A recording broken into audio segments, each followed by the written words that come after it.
There are about 12 million entrepreneurs who pitch to venture capitalists every year, but less than 0.5% are successful in securing any venture capital investment. You're in that 99% club who tried and did not raise, but still, over the last 27 years, you've built Alorica to across 17 countries, 100,000 employees, $2 billion in revenue. I think I wrote like 50 letters to every venture capitalist in Silicon Valley, right? And I remember I flew up to the Valley and I did like all these different pitches and I got rejected by everyone. But if you're 28 and you have no network, no relationships, no credibility, no experience, no capital, opportunity becomes the number one thing that you need to build. You need to create. You need to create. And so even to this day, I'm still grateful to those customers who early on saw a 28-year-old kid with an idea, but no infrastructure, no capital, and said, hey, I trust you.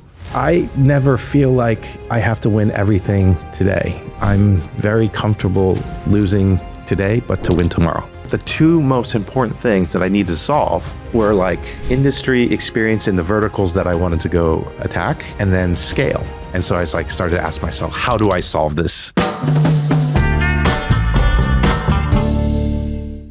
Andy, it's fantastic to be here with you in Los Angeles. It's great to be here with you as well. Thanks for having me. I'm very curious about your story of origin, right? Where are your parents from? Where did you grow up? What are the early influences and maybe even personality traits that led you to entrepreneurship? Both my parents were born in Taiwan. They both went to university there, but came to the United States to get their graduate degrees. My father got a PhD in chemistry. My mother got a master's in Spanish, of all things. And they went to the University of Illinois, Champaign-Urbana, which is where they met. And so I actually spent a lot of my childhood in many different cities. Born in Illinois, after 6 months moved to St. Louis, lived there for only 7 years, then moved to New Jersey, lived there for a few years, then moved to Philadelphia for another 3-4 years, in Boston for another 3-4 years. And then finally, when my dad decided to start his own business, he moved us all to San Diego, where I ended up going to high school. And I ultimately, went to university at USC and basically decided, there's no better place than Southern California to stay. So I've been there ever since. So it's interesting to grow up in a first generation, immigrant household and move all over the country, because Yes. I think what you learn early on is the ability to assess and adapt to lots of different situations. You learn how to make friends fast. You learn how to integrate. And I think it was in some ways, like especially I think for my mother, it was challenging because, she grew up one way. But at the same time, we live in a totally different country. Yes. And so while she was learning and trying to provide us with as normal of a childhood as possible, they both also wanted to ingrain a lot of their cultural values beliefs. And, yes. So it's that opportunity to learn how to be flexible and agile and adaptive to your different environments is really important, especially as, being Asian, and a lot of the places that we moved to, we would probably, most often be maybe one or maybe at maximum 2 or 3 Asian families in the community. Yeah. So I think there was a lot of curiosity from people, but also just a lot of not understanding. So you have to deal with some amounts of, I don't want to call it discrimination, because at that age, I don't know that kids really understand. It's just, they're really just reacting to different, Yes. right?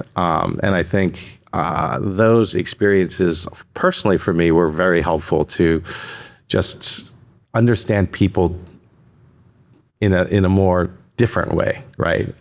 And learning how to overcome those differences and find commonality to build friendships, I think was really a great experience. As it pertains to like entrepreneurship, I think that actually started pretty early on as well. I think for entrepreneurs, many entrepreneurs, I think you're either born with it or you're not, right? You either like have this innate desire to build, create, identify opportunity.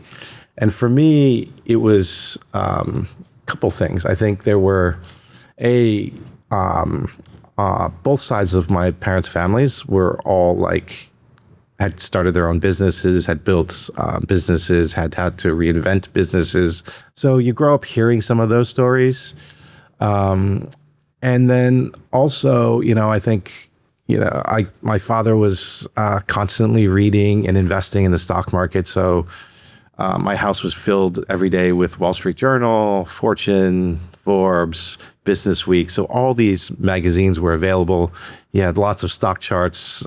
So I think just having access to that information, because there was no internet at that time, was also really beneficial. So reading about all these companies and the things that they were struggling with or succeeding with created a lot of curiosity for me. So I spent a lot of time in the library reading biographies of different CEOs, different founders, as well as like lots of history books to understand how leaders built countries, why nations succeeded or failed. I think I just had this curiosity about like why things got created, why things succeeded, why things failed. Even in junior high, I noticed like we all loved eating candy, right? So every day people would have, the candy at the time was like Mike and Ike's, Lemon Heads, Boston Red Beans. They all came in these like little rectangular boxes and they cost 25 cents. Mm-hmm. And I noticed that like kids really loved it. So what I ended up doing is every day after school, I would go to the local convenience store and buy like 20, 30 boxes of these candies. And then during the school day, I would just sell them to friends for like 50 cents, right? And it wasn't necessarily about like making money so that I could spend money. I think it was, for me, I really enjoyed the process of thinking about what products were selling, how many that would I need to buy, and then like doing all the accounting at the end of the day. It was like, for me, that was just something to like keep my mind active and try to apply some of the things on a very, very kind of like minimal scale of all the books and things that I was reading about. So around supply and demand. How old were you? How old were you when you were selling? So I would say that was probably like 13, 14 years old. Yeah. Right. And then from selling like on a one-on-one basis, after we moved to San Diego, I had many jobs. I had worked in lots of restaurants, doing everything from being a host to being a busboy to doing food prep. But, I was like, I remembered the selling the candy out of my backpack. And I was like, maybe the next thing I'll do is I'll just go buy some vending machines, mm-hmm. right? And so I remember I like looked through the newspaper, the classifieds, and found these places that would sell you used vending machines. So I went and to these places and I would buy these used vending machines, fix them up, okay. Understand the mechanics of how because there was no like swiping then. It was just, you'd actually have to put coins or bills in. And I started putting vending machines into warehouses and offices. And every Friday I would go to Costco and buy sodas and snacks to refill the machines and then take the change out and do all the accounting and whatnot. But I really enjoyed that process as well, because it was, as I was doing that, I was constantly thinking about how these vending machines could be designed better, right? Mm-hmm. And what's cool, like, although I didn't have the capability or ability to improve the vending machines, a lot of those early thoughts you see in vending machines today, because I was like, gosh, it would be so great if I had better sensors that I could see what products are selling.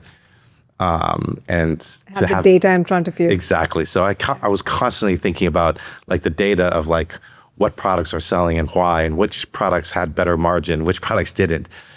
So that was like through high school I did that. And then from there, I asked my parents to send me to Taiwan because I wanted to understand import export, right? And I was started off working for one of my parents' friends, relatives' friends, import export company. And at night I would go to a gym. I was fortunate enough that my cousin owned a lot of gyms, so I would go to the gym at night and work out. And I ended up meeting a gentleman who was a large importer of like Japanese confectionaries. And he would ask me, "What are you doing?" And I said, "Oh, I'm working for this company, and pretty much all day what I do is I write to American manufacturers and ask them to send us samples, right? And then we take those samples and they send them out to the salespeople and they show their different customers." He's like, "Well, why don't you come to my office and bring the samples and show me what you have?" And I was like, "Oh, yeah, I could do that." So that ended up to be the beginning of my first import-export business, where I would buy different types of soft drinks and juices and confectionaries and snacks from the U.S. and sell it to this gentleman in Taiwan. So I went from selling, a box of candy at a time to selling through a machine and then ultimately selling by the container load, right? Wow. So that was and I was doing that through college. And I think, for me, it was more just really interesting to have that opportunity to understand like what market demands are and then how to seek out different products and then think about like what things are going to sell in this market and then be able to hear the reasons why and then sell in, see what the issues were, and then make adjustments to, product mix, whatnot. And I think all those experiences helped me think about like, what is a business? What is margin? What is profit? Where do you invest your time? And all those things. And very early on. Very early on. So if you think about it, it was really from junior high through high school through college. And I think the second component of that, if you overlay it, is like I had much bigger ambition. Like I really wanted to build a lasting generational business. And I didn't really, even though my father had a very successful business, I never assumed that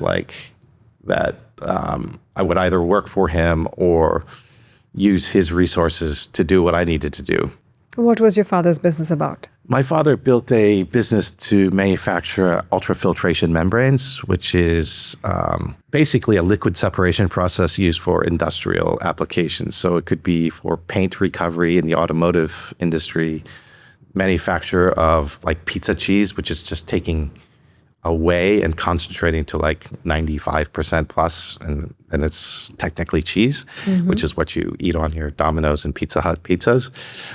It would be used in wastewater reclamation, and then for reverse osmosis, that's really for water purification or desalinization.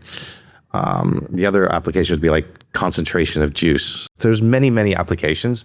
It was very chemistry heavy. I also had the opportunity of growing up and going and spending time in his laboratory to see how research was done and then how research moved from concept into production, and then understanding all the different production processes of making a product, buying raw materials, building products, storing it, selling it, and then dealing with all the quality issues that may come up and customer service things. So I was fortunate to be immersed or surrounded by things from a business perspective. So A, you were drawn to it. B, it was all around you. Yes, very drawn to it. Yeah. Very fortunate. So I was fortunate to be in that environment. And I just, one last component to like the kind of formative years is at that time, there's this concept that was created. It was about junk bonds. And it was basically like high yield debt. And it was the beginning of what people call leverage buyouts. So it was buying companies with very little equity, but really using debt to do that. And that interested me because I was like, one day I'm going to want to build a really large business. And what are the different ways that you can raise capital to build a business? And so through junior high and high school, I studied a lot about leverage buyouts and debt markets and how all that works. So I think all those different interests and curiosities gave me a really strong foundation as I kind of went through my later career of actually building a business. But I think early on, I would say it was just some things were innate, but a lot of curiosity and a lot of opportunity to kind of explore some of those curiosities through either reading or just observing my environment around me. What a fascinating childhood. Yeah. And what a foundation to then build on. Yes, I think in many ways, I think I was very fortunate to have an environment that allowed me to explore those curiosities, all of which I think were extremely critical as I started like building a business. Yeah. So tell me about that. You started Alorica when you were 28. Yes. Why Alorica? What led you to starting Alorica? So it's really interesting. So post college, I'd worked for my father for 3 years in his business, and some of the things I had worked on were at that time, like this is probably the early 90s, mid 90s. There was no like internet at that time, but there was the beginnings of like local area networks and wide area networks. So I, being kind of very interested in technology, one of the things I did for him early on is like said, let me help modernize your business. So I said, let me install a local area network, and he had facilities all over the country. So I said, let me also install a wide area network. And the first things I put in were like email systems. This is when nobody was using email, like shared directories so that files could get easily shared and information could be more easily shared. But then I also told them I wanted to implement a full ERP MRP system, right? So in building the network, I took Novell classes to learn how to set up a network. I found somebody to teach me how to build servers. I did everything from the wiring to the configuration of the network. Then I took a class on MRP. I remember the first package I installed was a product called Macola. So it was a full ERP MRP system, everything from like financial accounting to the entire control of raw materials and manufacturing process. So that's where I learned how to like build bill of materials and create this, entire like information system that would manage everything from how things were bought, how things were built, how things were accounted for, how things were stored, and then how things were shipped, and that whole process. So I was deeply immersed in like, let's call it enterprise software. And at the same time, I also like built a statistical process control system for him. Wow.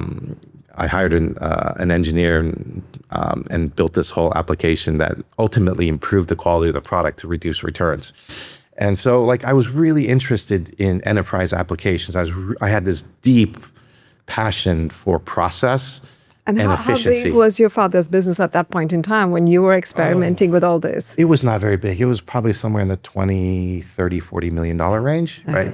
So it was very kind of big for 30 years ago Yes. for a first generation entrepreneur. How old was the business then? It was probably 5, 6, 7 years old. That's very good. Yeah. So it was. Yeah. It was exciting for me to have a playground. Yes. And he was kind enough to kind of give me a lot of space to do all these things because you have all these people working in the factory, doing shipping, doing receiving, doing accounting, and you're actually having to tell people that no, like now we're going to do a little bit differently because we need to capture data. Yeah. And what was interesting for me in that process was just observing human behavior to change, but really having a deep focus on data and capturing data, right? So like I think some of the most foundational things for me at that time was understanding and having a passion for data, then understanding the complexities of integrating processes into existing operation to be able to collect the data in a clean way, right? And then being able to spend time on the floor to observe human nature and their tendencies, and then building processes to kind of overcome human tendencies to ensure that you have clean data, right? So I think I had this like deep passion at that time for process data, and then understanding how to use that data to really kind of improve business. So after 3 years of working for my father, I had gone to CompUSA, and there was a disc like at checkout, and it was from Mosaic, which is the precursor to Netscape. And I went home and I loaded it, and it was like my first experience on the web, on the internet. And there was nothing there at the time. Like, this is like the mid 90s. And I was like, wow, this is going to be something that's going to change the world, right? And immediately I saw like how many people would go down the e-commerce route, right? Like, I was like, wow, now you can show people products and services which people can immediately transact. And so I started thinking about like how this would change e-commerce. I thought about like how information could now become shared much faster from a consumer perspective, but also from a business perspective. But then what really excited me was like, because I was just doing all this enterprise application, was how the architecture of enterprise applications could change. Because before the internet, everything was client server. And so anytime you made a change to an application, you have to wait till the end of the night. Then you'd have like do an upload and do testing, and et cetera, et cetera. So Yes. the process of improving enterprise applications was extremely slow due to the architecture. What I saw with the internet was like, I could immediately change the functions and capabilities and features of software instantaneously. And take it live. Yeah. And take it live immediately, right? And I was like, wow, this is going to be super powerful. So I left after 3-4 years of working with my father. I left and I started a company in LA to kind of, first it was to host websites and emails. So like we had this like, it wasn't really a data center. It was more of a closet with servers and like portable air conditioners. But we also started building websites. We built some of the first e-commerce sites, some of the first shopping carts, because there was no like standard. So this is when everybody have to build everything from scratch. So, and then I was like, you know what I really want to do is get into enterprise. And I started building a product that would, for computer manufacturers, that would force customers when they open their computer to have to auto register their computer. So I could capture their name, their address, email account if they had one, but all this information about customers, and then set it inside this database, which then I connected to their call center and their returns facilities where they were doing break fix. So I had this vision of building this product. And really, if you think about what that product is today, it's really what ServiceNow has built from a ticketing perspective, and Salesforce has built from a product called Service Cloud, right? And so that was where a lot of my energy started to go. Was I really wanted to build out this product, and so that's kind of the original genesis of what I wanted Alorica to be. Is I wanted Alorica to be this kind of end-to-end application that was built on the internet. At that time, there was no cloud, there was no SaaS. Yeah. It was just, I wanted to build this cool product, this cool application that would really capture customer data, product information, and then service history in one place, where that I would be able to take this data and use it to help the product team improve product from a component procurement perspective, because we have all the kind of return data, defect data, but also capture all this customer information, which we could then use to like sell more products to and whatnot. So that was where my passion was. That was what I was hoping to build at Alorica, was this like intelligence layer that was application at the top to manage workflow, but more critically data in the middle, and then intelligent, actionable insights below that. So I started Alorica with the concept of building this cool like intelligence capability. And you were 28 at the time? 28 at the time, yeah. And the customers that I went to sell it to were like, that's cool. We understand that, but like I remember even the first customer was like, all really interesting, but we're about to be thrown out of Best Buy and CompUSA and Circuit City because our call center is not picking up the phone. So we'll buy your software if you take our call center and fix it. And I was like, well, I'm really just want to build software. Like, well, we're not taking it. Like, our number one priority is to fix our call center. And I thought about it. I was like, you know what? I probably, if I take the call center, I'll be closer to the people that are using the application. So I'll probably be able to build a better application. So I said, okay, I'll take your call center, right? And so I ended up taking, in the early days, I ended up taking 3 people's call centers to sell the software. Like, my first 3 deals were sold the software, but it came with the call center. And so it came with like operations and people and telephony equipment and all this complexity. Yeah, a lot of operational complexity. A lot of operational complexity. People complexity. And was that also a decision influenced because of revenue, because of money? Well, that's the other thing is, I think... because you were self-funded at that point in time. So I started with Alorica with $10,000 of capital, and had never raised outside capital, right? So there was always this,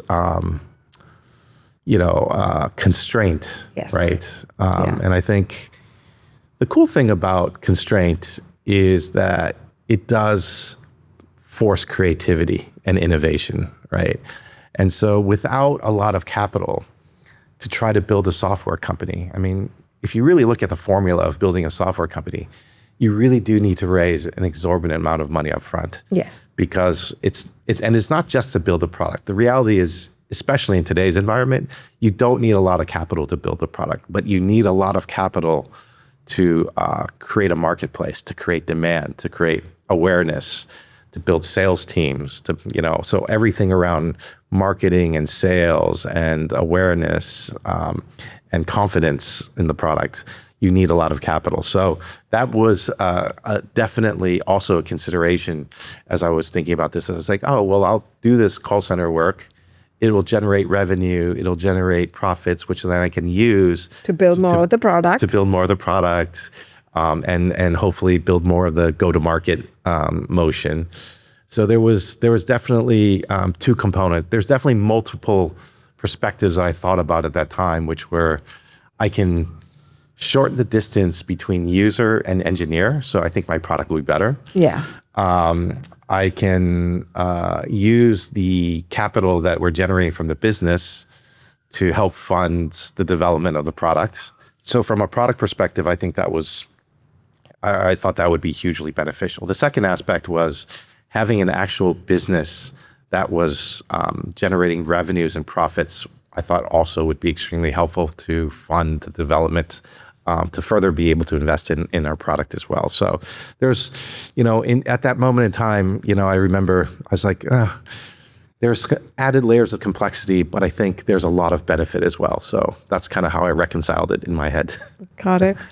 And I know over the last couple of decades, you've grown Alorica to massive scale without any venture capital investment. Right? That's right.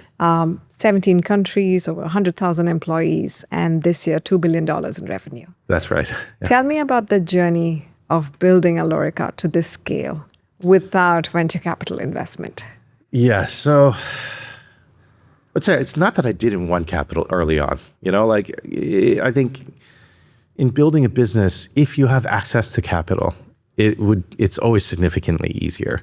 So it's not that I didn't want it. In fact, when I started the company, I remember, I think I wrote like 50 letters to every venture capitalist in Silicon Valley, right? And I was articulating this business idea of building a CRM software and ticketing system software using the internet as like the infrastructure. And I wrote 50 letters. I probably got 7, 8 meetings, maybe more, maybe 10, no more than 10 for sure, right?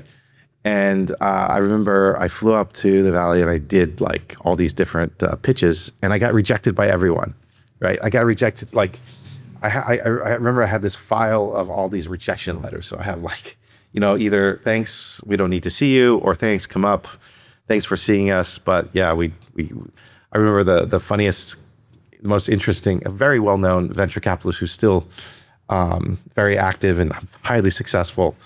He looked at me, he's like, why do you want to build another CRM product? You know, there's Scopus and there's Siebel.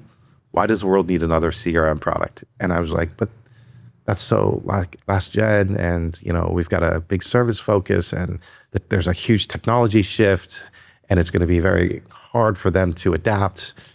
I mean, and it's very interesting because you fast forward, like at that point, Salesforce was just starting in '99, right? So the question is, why did the world need another CRM? Yes, they did need a new CRM, but I, as a kind of like unproven, unexperienced, and maybe even probably unable to clearly articulate clear product vision, got rejected by everybody, right? So I remember I went back and I was like, gosh, you know, okay, so I tried to raise money, unsuccessful, so I better find another way, right? And I was like, okay, so we're gonna go into the hustle mode, right? And you know, I have a couple of things that like business philosophies that I really strongly believe in, right? Okay. And the first one is like have a really clear problem statement that you're trying to attack, right? So like, what is it? Why do you think that you should exist, right? And I felt like I had a very clear problem statement that I was attacking, which was customer service and technical support was not very satisfactory to if you were to ask anybody at that time, and even somewhat today, I would say that people generally were not satisfied with the experiences they were getting from customer service. So I thought that, as well as when I looked at every company and I asked myself, are they getting the signals from their customer to be able to improve their product, to improve their service, to improve their experience? I felt like there was a huge disconnect between what the customers were facing and that the signals that these companies were getting. So I felt like there was the problem statement that we could build was this bridge between customer experience to company. So not just resolution, but like really providing these like key insights to help companies build their business. So I felt like I had a really good problem statement to solve, right? Then second, when you get past that, then you go to like,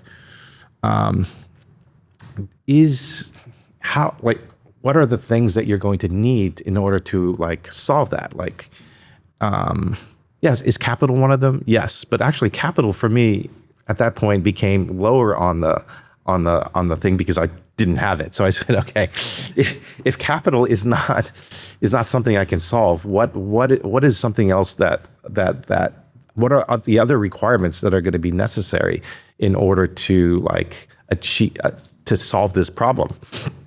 And the second thing that I thought about was like opportunity, right? And opportunity to me actually became the number one thing that I thought about all the time, because you can have a great idea and you can have a great solution, but if you don't have the opportunity to do it or to prove it, then it can never come to fruition. So I would say like the number one thing that I respect more than anything in this world is opportunity, because as a 28-year-old with an idea and a solution, the one thing that I didn't have was opportunity, right? And opportunity come in multiple ways. Yeah. Like in today's world, opportunity comes like if you get an investment from venture capitalists, they'll introduce you to all their portfolio companies and like. Yes. But if you're 28 and you have no network, no relationships, no credibility, no experience, no capital, opportunity becomes the number one thing that you need to build. You need to build. Create. You need to create, right? Yeah. So, and that's exactly it. Opportunity can be given and it can be created. And it takes longer to create. It's harder to create. It is so hard to create. So I think if you saw me in my late 20s through like late 30s, I think all I went to bed every day praying for was opportunity, for somebody to like have faith and trust. And so even to this day, I'm still grateful to those customers who early on saw a 28-year-old kid with an idea, but no infrastructure, no capital, and said, hey, I trust you. I trust that you're going to do what you say you're going to do, right? And so to me, like the number one lesson, number one belief I had is with opportunity comes responsibility and accountability, right? If somebody is willing to trust you and give you that opportunity, you have to do everything that you possibly can to deliver on your commitment, right? And that was my mantra early on, was like, pray for opportunity, create opportunity, respect opportunity, and deliver against that opportunity. And I was really, really fortunate that I met some kind leaders and CEOs early on who, for whatever reason, gave me those opportunities, which I cherish even to this day. Every single one of them like has a special place in my heart and in my brain forever. But we took those opportunities, we made the most of those, right? And so after opportunity comes talent, right? Like in order to execute against those opportunities, you need great talent. And the challenge when you don't have a lot of capital or credibility is, how do you attract great talent? Yes. And ultimately I came up with this perspective that, I may not get the top 1% of talent in the world, but what I am going to do is I'm going to build incredible teams. They may not be the best at everything that they do, but we're going to work harder. We're going to think harder.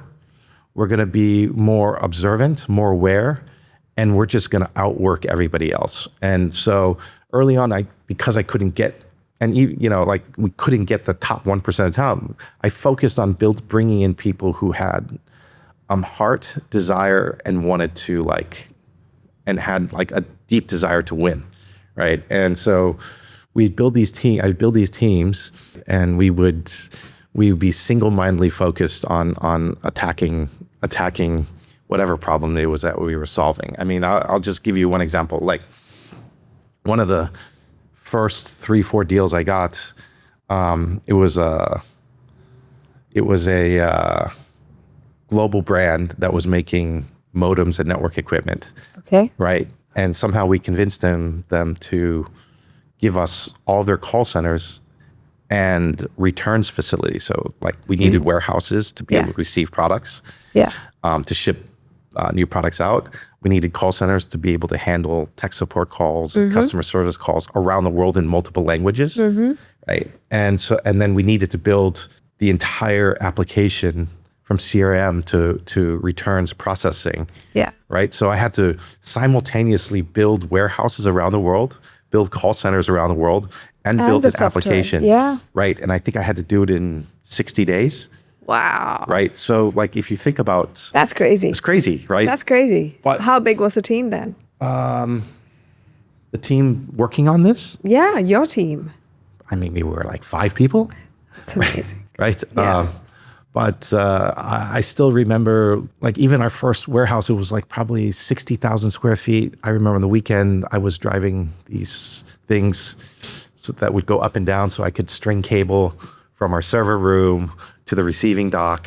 We were bringing in roller, portable conveyors so that we could move product around while the engineers were building the application, so they're simultaneously designing a shop floor control and inventory control application while you're pulling cable, building out racks and conveyor belts. And then you're looking for call center space and switches. And so all this stuff is all happening at the same time. And when I look back on it and you think about what was done, it seems hard to believe that it was done, but in the moment, if you have absolute clarity on what you need to be done, conviction that you will do it, and you have no choice but to do it. Yes. Anything and everything can be done, right? So I think for anybody who's starting a business or has, wants to build something, you will always have these moments, right, where an opportunity is presented. And if you have any fear or lack of conviction that you can actually accomplish it, then maybe you shouldn't be doing it. Because the one thing that I always try to tell people is opportunity doesn't show up every single day, right? It's not like I need an opportunity next Friday and it comes. Opportunity always comes when you're least ready. And then you have to ask yourself, like, when that opportunity comes, am I going to be able to stand up to that challenge, right? And I think in my early days, like when those opportunities came, regardless of my preparedness, readiness, capability, you just went for it, right? Because you have this belief that no matter what problem, I'll figure it out. I will figure it out, right? And that's what we did in the early days, is every single problem, whether it was technical, like even in the early days when I was doing all this, we had no capital. So how did I get the capital? I convinced my first 3 clients to prepay us between 3 and 9 months early. Like, so even before we started doing work, they prepaid us. People always said, how did you do that? I said, well, like, I would go to the customer and say, I'm so grateful for this opportunity to do this, but I'm just starting. I don't have the capital to hire the people to put down payment on these. So you would pitch it, you would sell. We'd sell these clients. Build trust, right? And that's why, to me, that those first individuals who had faith and trust in a young person with no resources. That's why they matter so much to you. Right? That's why opportunity is everything. And that's why, like, I think opportunity is everything, but being able to identify, to know, like, because I see this happen all the time. People are presented with opportunity often. Yes. But they're blind to see it. It just comes and it just goes by. Oh, there's also, I see another problem too, that there's so much opportunity in front of you, you're not able to filter out and figure what's the right opportunity for you. There's that too. There's always that as well. Yes. I think early on, I was just excited to have opportunity. Yeah. So like my eyes and ears were always like highly sensitized to that. But I watch people all the time, and they're like trying to, I don't know what's the right word, like they want the opportunity to be perfectly packaged at that moment. And it's just never happens. Like I think in my 30-some years, I don't think an opportunity has ever presented itself to me at the opportune time. It's always at the most inopportune time. Yeah. Right? So anyway, opportunity is huge. And then, the other things that I think about a lot that are core to my belief system is like, what do you choose to focus on at the moment, right? Like I sometimes observe people in how they think about things, and it's fairly linear, right? Like they think everything has equal weight. The reality is that every moment in time, there's probably 1 to 2 things that will have like a multiplier effect on your percentage chance of success. It's not all the same, right? And I think that ability to have clarity on what to work on is another critical component of like for entrepreneurs as they're going through their journey. Is you've got this opportunity, you know what's important, but can you figure out the 1 or 2 most important things that must happen, that are the most critical things? And I think a lot of times what I observe is that, people can get lost in like the minutia or things that they think are important without connecting it to, is this like one of the most important things that are going to be required to be successful, right? So those are a couple things that I think are really critical as you're going through your entrepreneurship journey. So these are the sort of, as I guess, core tenets that have held you in good stead and helped you. They've helped me through. Yeah. They've helped me, like, I would say those are some of the most critical things that have allowed me to get from 0 to where I am today. And it's interesting because when I first started, I would say, I just need to get to $10 million, right, in revenue. And then when I got to 10, it was like maybe a few years later, I got to 10. I was like, yeah, no, this is not. Get to 100. Get to 100, right? Yeah. And it was always it wasn't because of the revenue size. It was because of the capability. Yeah. So I would say in my journey, So you realize at every milestone that I could be capable of more, and I want to reach. Yes. I want to push my own boundaries and try for more, aim for more. exactly. So I Yeah. mean, I'll give you an example. Like early on, my focus was on consumer technical products, so computers, laptops, monitors, printers, and peripherals, and all those, anything that had to do with consumer tech. But then, like, I never actually spent time to study the call center market to see where actual, like, the biggest demand was. So I finally took a moment after, like, being able to survive and then have some, like, success and penetrating and getting a lot of the top technical companies. I finally said, oh, you know what? Maybe I actually should study this market, right? And, like, I need to go study the call center market. And then so I started to study the call center market by looking at our competitors and then understanding what companies they served, and then started to read research reports in terms of, like, you know, who was the biggest consumer of call center services. And one of the areas that I identified early on was, like, wireless was growing really fast, and it required a lot of customer service, which required a lot of call center agents. And I was like, okay, if I want to be, you know, the best at call center, I probably need to hitch my wagon to a sector that's growing, right? And that has huge demand. And I think that's the other aspect that I would tell entrepreneurs is sometimes an idea can feel daunting. And a lot of times people think about that, like, have fear to kind of go after something that seems like not reasonable to be yours. A little out of your comfort zone. A lot of your comfort zone, or out of the other person's comfort zone to give it to you. Because I think, you know, even at this time, we're probably like 2,500 agents or something like that, right? And I was like, I want to go after these call center deals and these wireless contracts. And these wireless contracts would be, you know, if they gave you a business, it would be somewhere between 2,000 to 10,000 or 20,000 agents, right? And, like, why would anybody want to give a company with 2,500 agents, like, 10,000 agents worth of work? Yeah. And I remember I said, okay, I'll just start calling these companies. And I'd call them. So you tried anyway. I tried anyway. You anyway. didn't let that stop you. Yeah. We started calling them, and we're like, we really want to do your business. And they're like, do you do any wireless business today? No. Well, how big are you? We're this big. Yeah, we're never going to do business with you, right? Like, you have no industry expertise and you have no scale. So at that time, what I determined, the two most important things that I needed to solve were, like, industry experience in the verticals that I wanted to go attack, and then scale, right? So at every juncture, I always remembered it was like this frustration of not, like, having the capability to match my desired outcomes, right?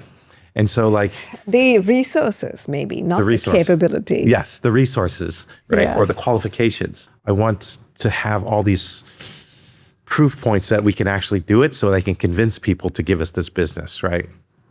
And that was like, that's probably what I went to bed thinking about every night. So it was like, I need to solve vertical comprehension and scale. And so I was like, started to ask myself, how do I solve this? And what is the fastest way to solve it? And I was like, I'm going to buy it, right? And no capital. Yeah. No. As in buy a call center that was already serving that industry. Okay. Right. I need to buy businesses who already had these capabilities. Okay.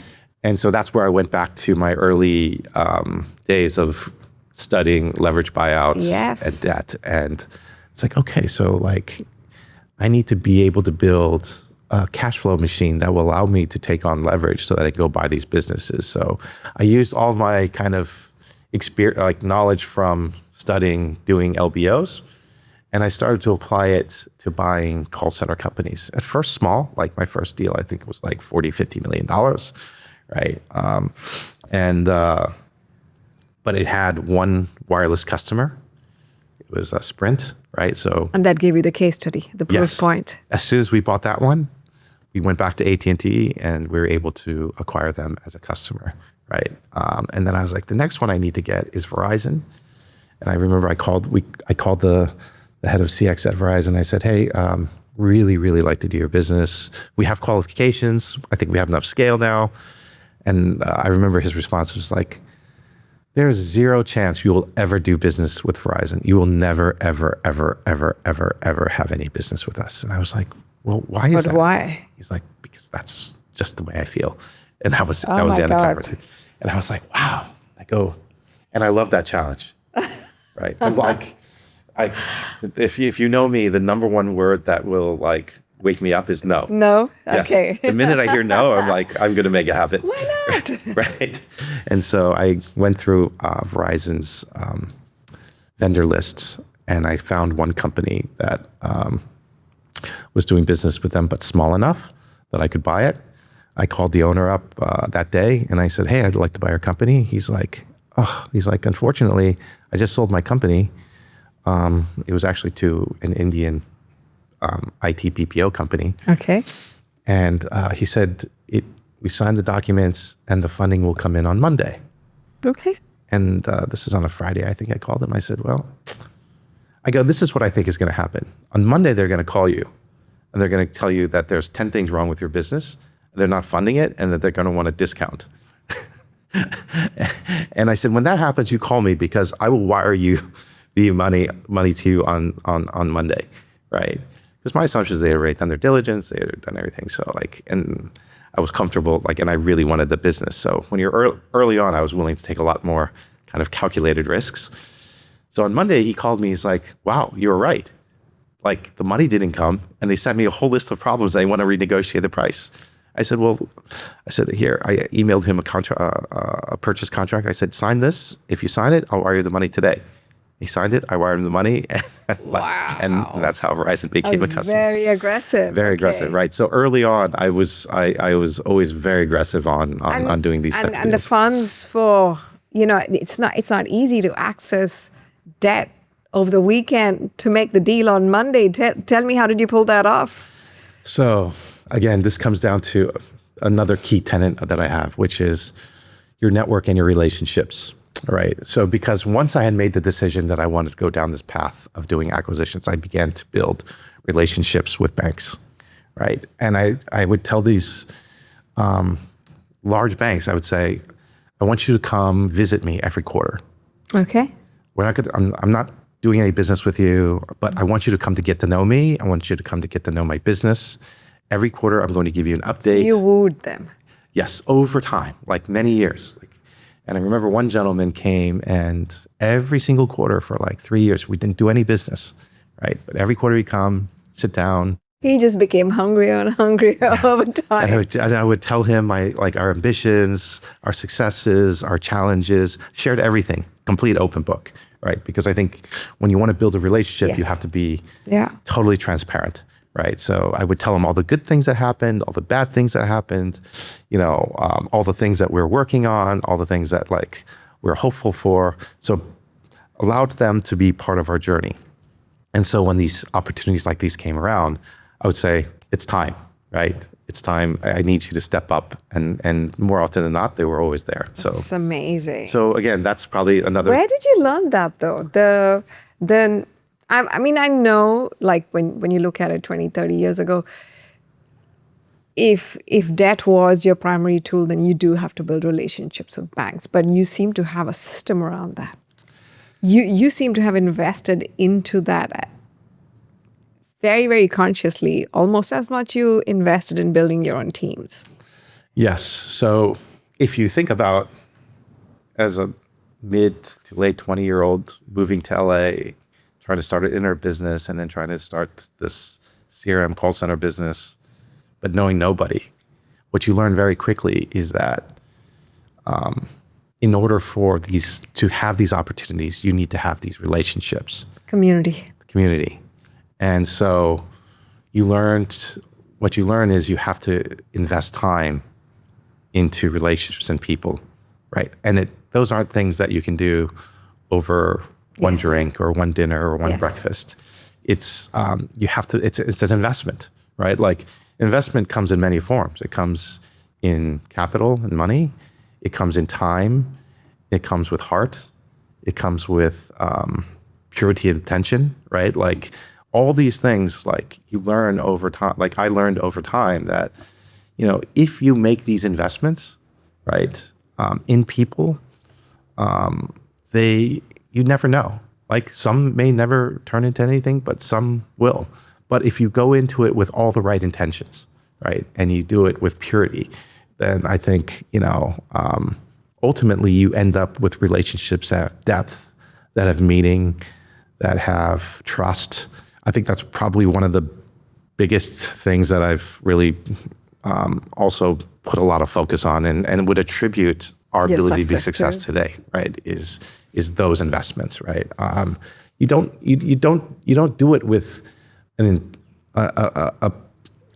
initial immediate intent, yeah. right? But you do it because like you just never know, right? And there's many deals that I've done with companies where like I've built friendships, never asked for business.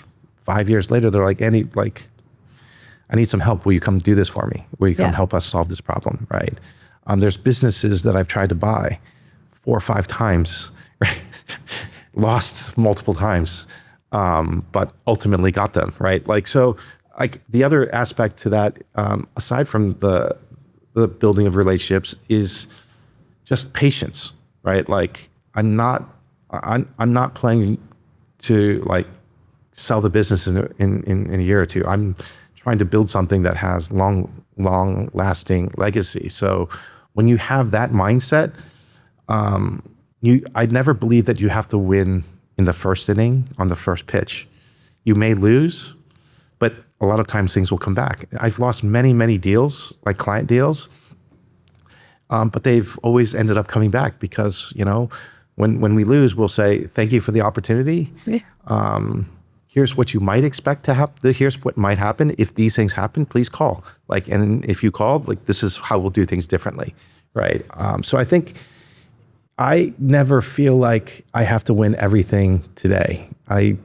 I'm very comfortable losing today, but to win tomorrow, right? And sometimes like circumstances change, people change, so you just never know like how things will turn out, right? Earlier in the conversation, you were talking about sort of the core tenets that held you in good stead. You talked about idea, solution, opportunity. Yeah. But it also seems to me that there are a few others. Yes. Right? Like, for example, the fact that you're not afraid to learn every single day. Right? Yes. There's hard work. Yes. A team of 5 people. How many warehouses did you set up in 60 days? It was one in Asia, one in the US, and then one in Europe. Yeah, plus you were building software all in 60 days. Yes, and call centers in all 3 of those regions for as well. Yeah. So you were not afraid to take on a challenge and work really, really hard. No. And hustle. Yes. Right? And then what I also pick up from what you are saying is 2 more sort of attributes. One is the way you speak from a place of deep gratitude. Yes. You're not coming from a place of, I work so hard and we're so good at it. Why did it not come to me? You're like, I'm grateful it came to me. I'm grateful I got this opportunity. And if it didn't come my way, no problem. I'm going to wait and it's going to come to me. I'm going to keep trying till it comes to me. You're not bitter about the losses along the way. Well, I would tell you the losses really hurt. Yeah. Right. Well, I'll come to that. We'll talk about that. But then now when I hear you speak, there's a lot of gratitude. I'm not seeing ego and chip on the shoulder. I'm seeing gratitude. And that is so commendable. Oh, I appreciate it. I mean, because I truly am grateful, because if you think, I always think about where I started to where I am today. How can you feel anything but gratitude, right? For where I started to where I am today, so many things had to have happened. And to have the expectation that everything goes your way would be foolish, yeah. And quite honestly, like failure is where you get your greatest lessons. Yeah. Right? Yeah. Pain is where you have your deepest reflections. Yes. In absolutely. in your deepest moments of pain. You have your deepest moments of reflection.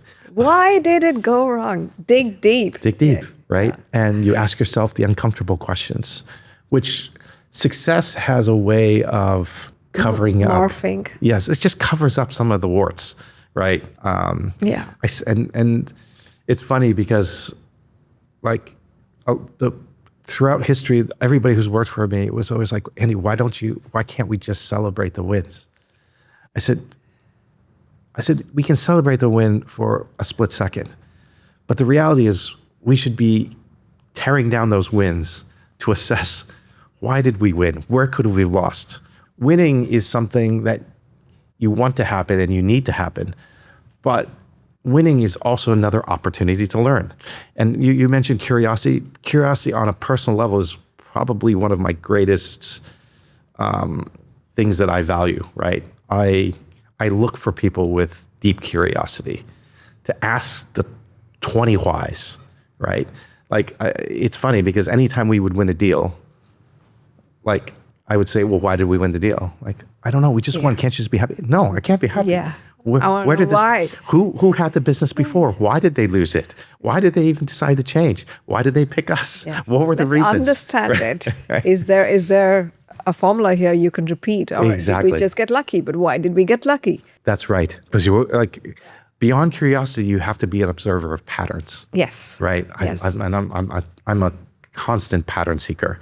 Right. I'm always looking for things that have repeatability attributes to them. So yeah, there's so many amazing lessons to be learned in every situation. Yeah, there's patterns. But for example, if let's say you did win a deal because something else went wrong somewhere, knowing that information also helps you ensure that you retain the deal. Yes, right? Exactly. Because otherwise, when people move on, that decision that was made in a whim could change.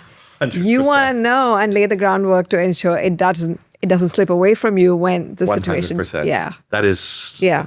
That is information is power. Information is power. Yeah. And it's I understand it's easy for people to want to be like, I completed this task, I move on. But it is, to me, it is always kind of the introspection and the look back and the things that you take away that will amplify the win, because that one win can lead to retention. Yes. And that one win can lead to more wins. Yes. Right? It seems quite obvious, but it's actually not. Like, it's something that actually I've discovered needs to be taught more than expected. Yeah. The other thing I noticed, and you talk about it, is community, network, support systems. You can't win alone. No. The teams, the bankers, the customers. Yes, you have family. Yes, everything. It's an entire ecosystem. Like, especially in our business, in our industry, it really is a team sport, right? Like, if you're going to try to win a deal, you're never going to absolutely know what capability, what personality, what person, what commitment was kind of the tipping point, or in anything, whether you're trying to win a new account, whether you're trying to buy a business, right? Like, buying businesses is very tricky. There's a million constituents and they all have different agendas. Trying to hire a person, like if you want to hire somebody really bad, like there's so many things that go into it. And so everything comes down to the team is always stronger than the individual. And so you absolutely have to build a community. And it's not just within the organization, it's your entire ecosystem, yes. Right? Yeah. And the more you can build your ecosystem, the higher probability of chance of success you will have. Which is why in this next chapter that in my next chapter of now building Crescendo and High Octave and Caria, our venture fund, to me, this is my opportunity to do things a little bit differently, to expand the ecosystem, to bring in more constituents, to leverage more capabilities across a much wider path, to build this kind of platform of partners, more partners. I think is very exciting for me to do it, because also as you get older, your energy level is finite. I don't think everyone can have Elon Musk's like Mad energy. mad energy, right? So you do need more. You need more people on the boat. But it also sounds to me like you're moving from, or you have moved from building an organization and expanded to building an ecosystem. Yes, and this is the next challenge, right? For me is like I always look at things in phases, and they're always looking to challenge yourself to do something that you haven't done, right? Like I remember when I first got to 100,000 employees, I was like, my goodness, like there's all these people all over the world. I'm like, and I would ask myself this question every night: do I have the ability and capability to be able to wrap my arms around the quantum of things that I need to know, understand, and be able to manage across, because I can't see, when you first start, you see everybody, you know everybody, you can touch everything, and over this, from 2,500 people to 5,000 people was a jump, 5 to 10,000 was a jump, 10 to 20,000 was a jump, 25,000 to 50 was a jump, and 50 to 100,000 was a jump. The reality is I went from 25,000 to 50,000 in 1 year, and the following year went from 50,000 to 100,000. Wow. Right? So in literally 3 years, we quadrupled our headcount and quantum of facilities and countries that we were operating in. So lots of unknowns. Lots of unknowns. And it's not that I have ever been formally trained or mentored. Like how many people are mentored to manage 100,000 people, right? And so to me, that was a challenge that I was like, I really want to know, can I do this? Like, this is something that I have the capacity and capability to do.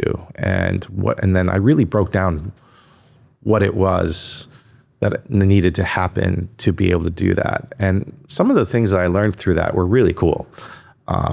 Number one, to manage a dispersed group of 100,000 people, you need glue, right? And I thought a lot about what is the glue that can bind 100,000 people? And it really came down to the question of, why do you exist, right? 100,000 people have to believe in one thing, one singular thing, right? And so when that happened, I was like, the only way that I can do this is to build a singular and unified culture, which everybody will believe in, everybody will buy into, everybody will use as their kind of guiding light to make decisions, right? And for Alorica, it came down to this simple phrase. It was about making lives better, right? One interaction at a time. And it was just this belief that we exist as an organization to make people's lives better. And it was because I believed that if we made lives better, I believe that we would create this amazing, beautiful, positive energy. Because anytime you touch somebody, yes, there's this incredible energy that emits into the universe. And I was like, wow, can you imagine if we have 100,000 people emitting positive energy to the people they're talking to, and that gets filtered to them, and then those around them, the multiplier effect in my mind was we can really change the energy of the world. And when you change the energy in the world, beautiful things happen, right? And so to be able to get 100,000 people to believe in this mission of creating a better world through creating positive energy, right? Because every single day, Alorica people were talking to customers, they're talking to each other, their managers and supervisors are coaching them, right? There's so many interactions that happen on a daily basis. As I travel through the world, you would hear team members talk about how amazing their manager was, how much they cared for them, how much they listened, how much they were empathetic, what they did above and beyond outside of work, right? All these things were things that we as an organization could build a culture around. And I have to thank my wife for helping me to effectuate that, because I remember when I came up with this concept, I was like, how am I going to do this? This isn't I remember I had hired two people before to try to help to help make this happen. And it just never came out as authentic as I wanted it to be. Like, because this has, when you do something of this nature, it has to come from the heart. Like this heart that will ultimately become the company, right? I said, it's very hard for me to do it because when I show up, I have to simultaneously be able to talk about business, operational, finance, revenue, things. R&D. Yes. So there's like, I'm going to have to hit all these things. I need somebody who's singularly focused on one thing, and that's our people, right? And I said, will you join me and do this with me? And she has, and it's been amazing because she brings something that is so different than I could do. Like, if you know my wife, first and foremost, she's funny. She's probably the funniest person I know.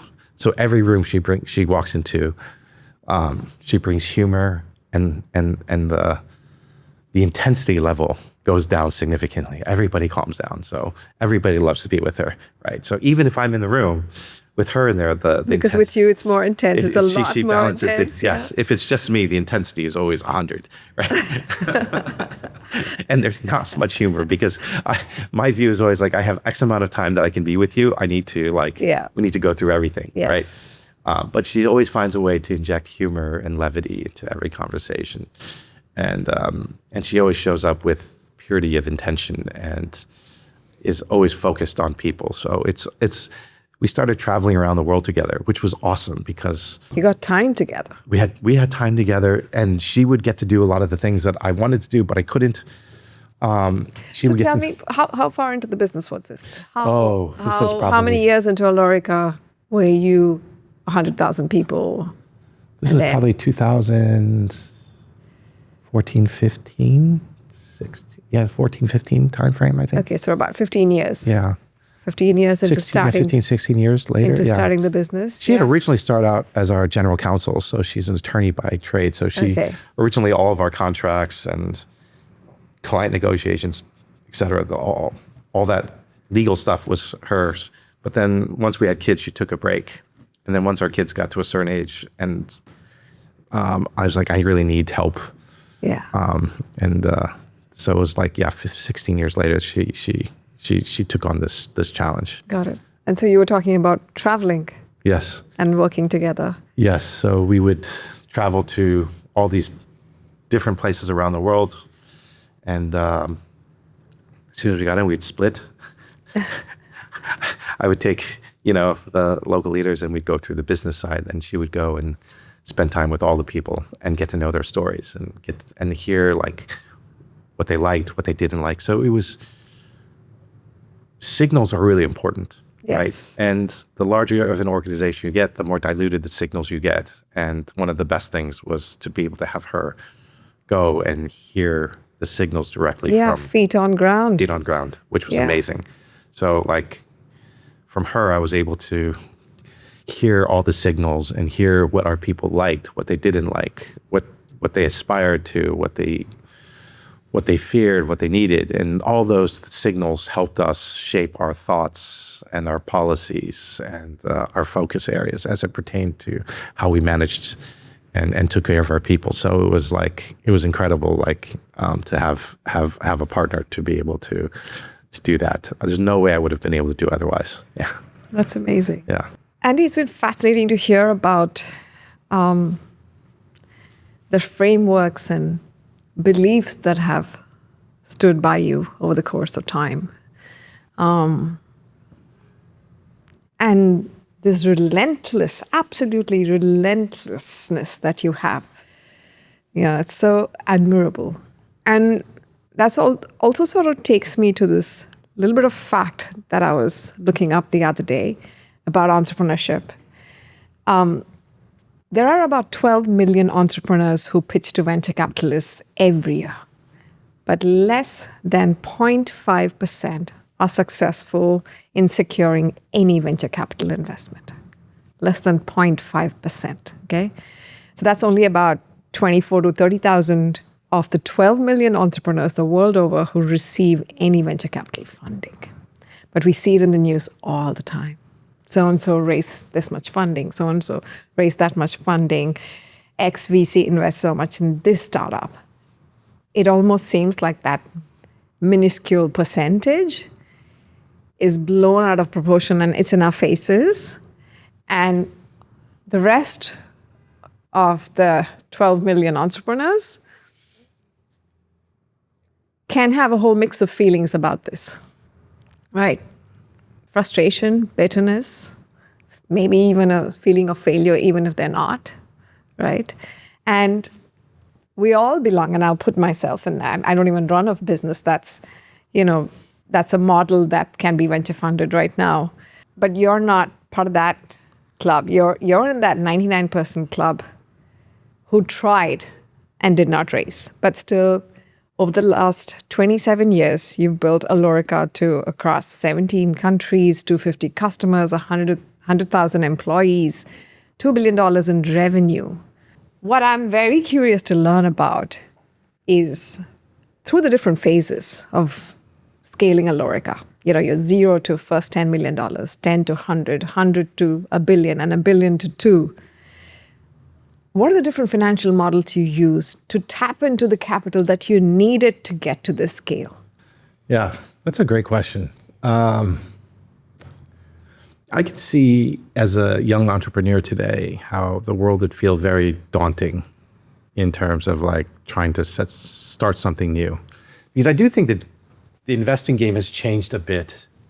Like today, it feels like it's a bit of a kingmaker scenario where all these venture funds need to put so much more capital to work that they're trying to consolidate the dollars to go into a few companies. And a few industries. In a few industries, right? Because they have these incredible pressures to generate returns for their investors. And they've somehow decided that we'll narrow down the industries, for now AI, right?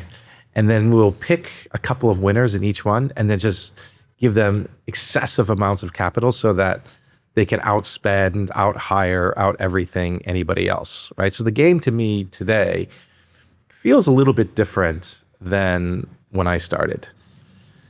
That being said, if you're not in AI or you're not in like the areas that venture is highly focused on, there's still different ways to build businesses, right? So I think, the question is like, if you're trying to build a business today, is it possible to do it without having been anointed the winner before the game's even begun? Which, by the way, I don't know that that's even like a really good strategy because there are other problems that come with being anointed and then like given so much capital. I think the challenge with that model is that it can create a lot of waste, right? Absolutely. You may get there, yeah, but like I get the sense that nobody's really concerned about waste. They're like, waste are nice. Yeah, burn as much as you have to, but just win at all costs, right? So I'll share kind of how I did it. Yeah. Today's environment may be a little bit different.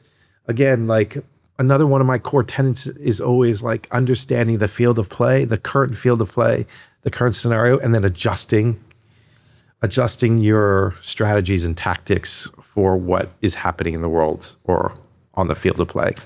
So like for me, and the time that I started, like venture capital was much smaller. The checks were smaller, the fund sizes were smaller, and the way that they invested was a little bit different. But for me, from let's say 0 to 5 million, it was interesting. Like I said, I tried to raise money from venture. They all said no. I had $10,000, which I wrote in the company. What I didn't mention is that originally my father had said, I'm going to like give you, I think it was like, I can't remember, it was like $500,000 or $1 million. So that, because I had taken over a company that had given me their call center and had 100 people, right? So I remember I had to make payroll the following week. And I I can't remember how much the payroll was, but I'm sure it was in the 100,000, 200,000 range, right? So I needed this money to make payroll. This was like a couple of years into business? No, it was like the week I started, like. Wait a second. So you started with an acquisition? Yes. Okay. Yes. So I started with an acquisition of Okay. it was basically like, it was like, hey, we have these 100 people, we'll give them to you. Okay. Right? It's like a facility, it had like 100 call center agents.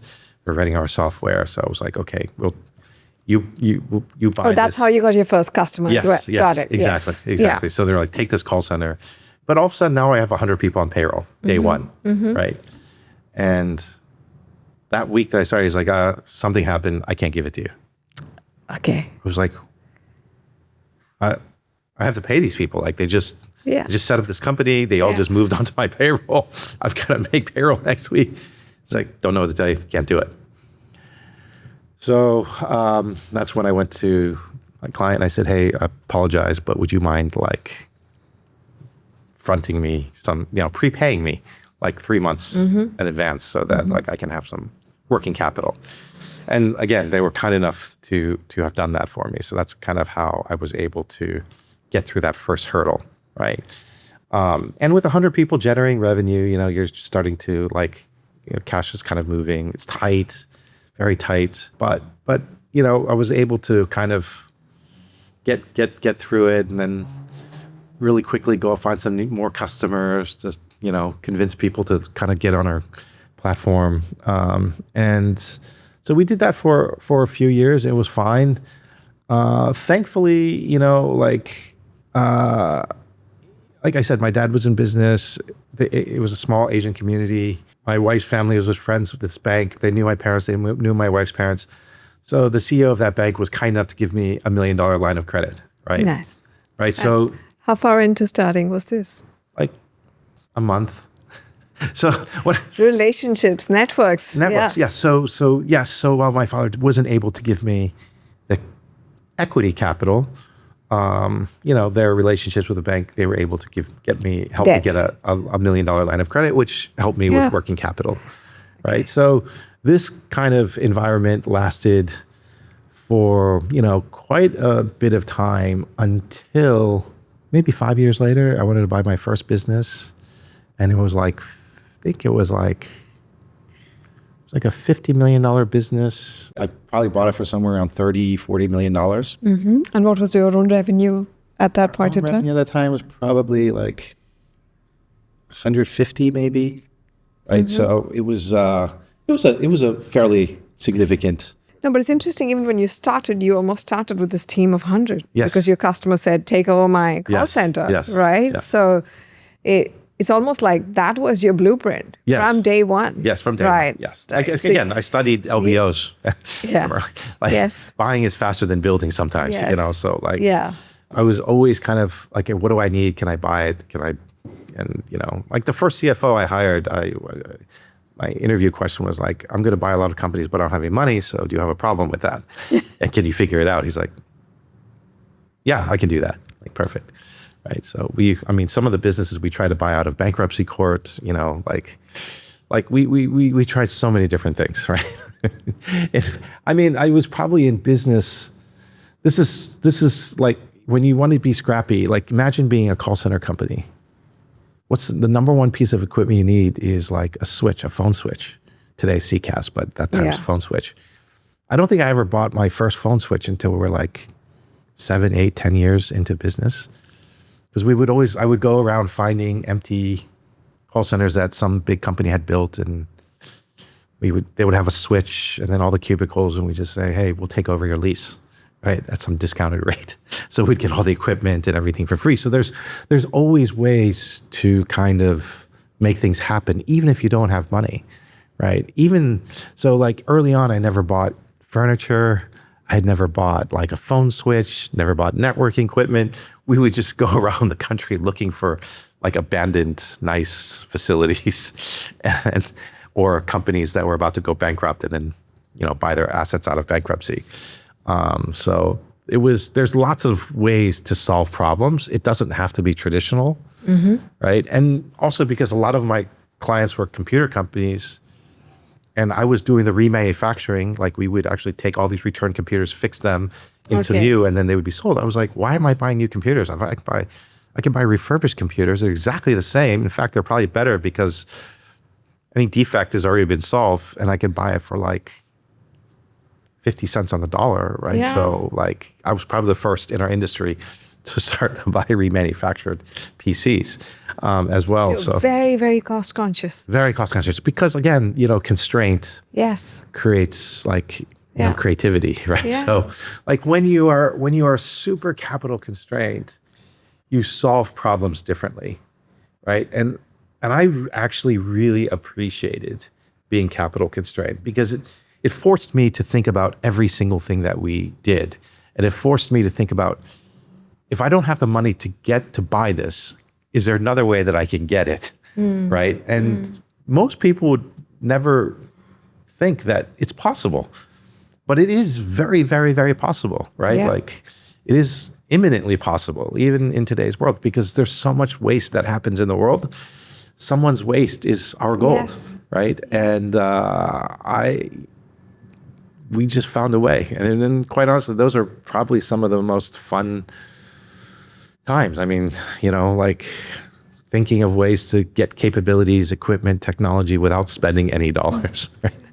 So you started on your very first month, with 100 people, payroll to make, and your father was going to give you some equity capital. That didn't happen. You managed to get a line of credit for $1 million from a bank. Yeah. What were the other, financial challenges, so to speak, or resource challenges, capital shortage challenges that came your way over the next 20 years?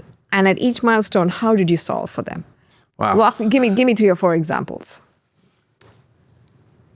It was really interesting. And give me some timelines also, So how old the business here- was, how many people, and what the situation was. So at the end of, I started in July of 99. One of the biggest events that happened was in the fall of 99, there's a company called Packard Bell NEC. It was called Packard Bell, then it was bought by NEC. And they had made a decision to like exit the US consumer market because they were selling PCs Okay. to all the retailers and they were losing a lot of money. So they decided they want to they just want to shut everything down. But to shut everything down, they had already sold all these computers where they had warranties. So they had this like liability to consumers, which they had to live up to. So they started to look for a company that would be willing to take over all those consumer liabilities, which means take the phone calls, resolve the technical support issues. Yeah. If there was a defect with a computer, Fix it. fix it. Yeah. If somebody returned it back to the retailer like Best Buy and Best Buy returned it, take that back and give them credit, Yeah. right? So there was all this like back end liability. They wanted to find one company To take care to of take all of it. And they wanted to write one check, and I'll define check. They'd want to write one check, one single check to handle it for the next 5 years or whatever, right? Okay. But they wanted to also get value. They wanted to take their call center, all the computer parts, all the excess PCs, all the people. They wanted some value for those things. So it was a very complex transaction in that you had to be able to calculate the expense of the warranty that existed, and then the value of everything that they wanted to give you, and then figure out what that difference is as a check that they would write. Because I just happened to be intimately, like, I had so much data of, Yeah. like studying this computer Yeah. like industry, I was actually able to put together probably the most comprehensive proposal of being able to value what that warranty is worth, like to them, and then also re-engineer it in a way that where I could still satisfy those warranty obligations and liabilities, but in a more efficient way. And make money off the deal. And then I was also able to value all the assets they gave us, right? And figure out what that was. Now, what was interesting is at that point, we were not even a 6-month-old company, right? And we were bidding against some of the largest like companies in the world like that do this type of stuff, like think like the IBMs of the world, right, at that time. Or What is the value of the deal? yes, that was probably, if you add it all in, it was probably over a multi-year period of time. It was like $40-50 million, right? 6 months into business, Yes. okay? But at the same time, they had this call center in Utah that had 1,000 people. Okay. So I was all of a sudden go from 100 people sitting in California to 1,000 people plus in Salt Lake City. And so there's a lot of complexity to the deal, but I just happened to be one of the single people in the world that actually could visualize, understand how to build an operation to absorb all of this, manage this, et cetera, and value it, right? So by some miracle, which, I'm not going to go into all the details, but by some miracle, we were awarded the business. Wow. And we spent all of December like locked up in these like barracks, because Packard Bell's offices were actually, I think, in Sacramento, and these are old army barracks. So like it's like cold, and like we would be negotiating to like 1 in the morning every night for a week, hammering out the final details.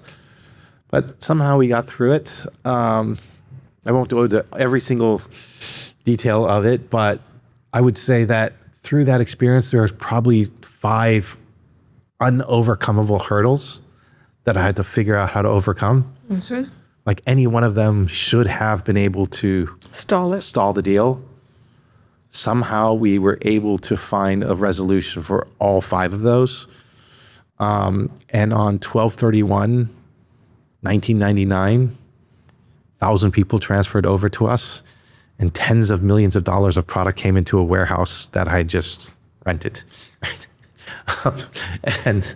And we were now obligated to provide warranty service to these millions of customers that they had sold PCs to over the next however many years. The number one challenge, though, is that the quantum of cash they gave us for me to keep paying these 1,000 people was going to run out in about 5 to 6 months. Wow.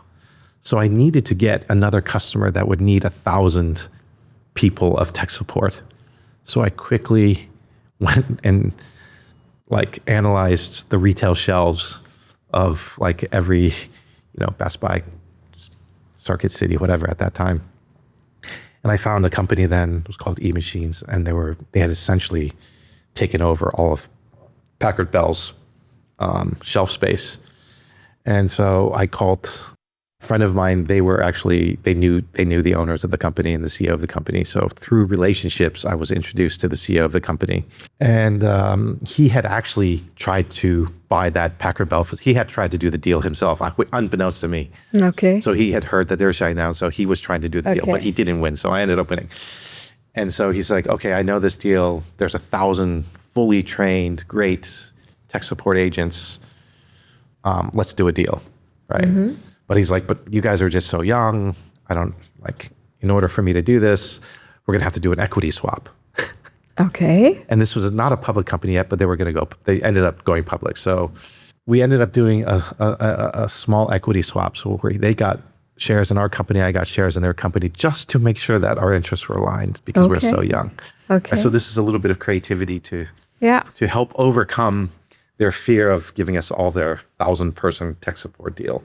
So I had to do this within 3 months, right? So post closing of the most exciting thing, I gave myself a 60, 90-day window to get this deal done, which... Because you only had 6 months runway. Exactly, before we were out of cash. Yeah. Right, so miraculously, we were able to get that deal, and that deal provided us runway to sustain those 1,000 people, to keep them working, to build capability, to build credibility, and go sell to other companies as well. And then from there, we were able to win more deals quickly. So in the first 12 months, I was constantly on the road selling and coming up with creative ways to overcome all these different types of challenges that we faced. Really exciting time, but never was scared. I'd say really focused on task at hand, right? Like constraint forces laser focus, right? Again, remember I kind of mentioned that like you have to really think about what are the one or two things. Well, for me at that time was I needed a 1,000-person client. So I have to do everything possible to get it, right? And so that was really cool. So that definitely put us on the road to give us a few more years of like runway, and from that we ended up going and winning a lot of other technology-based company businesses. And what was interesting is during that time period, that company eMachines ultimately got bought by another company called Gateway. And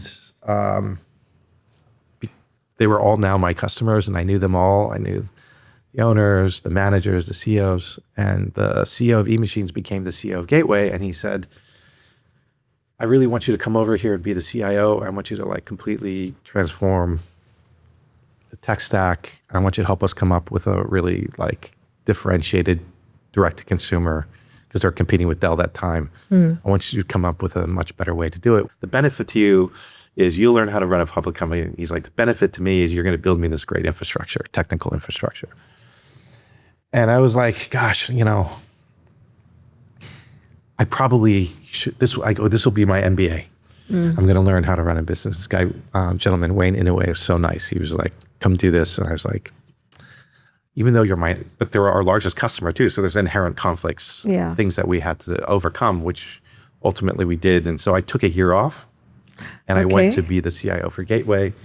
I had a gentleman at the company at the time who like was the president. So I just asked him to run the company.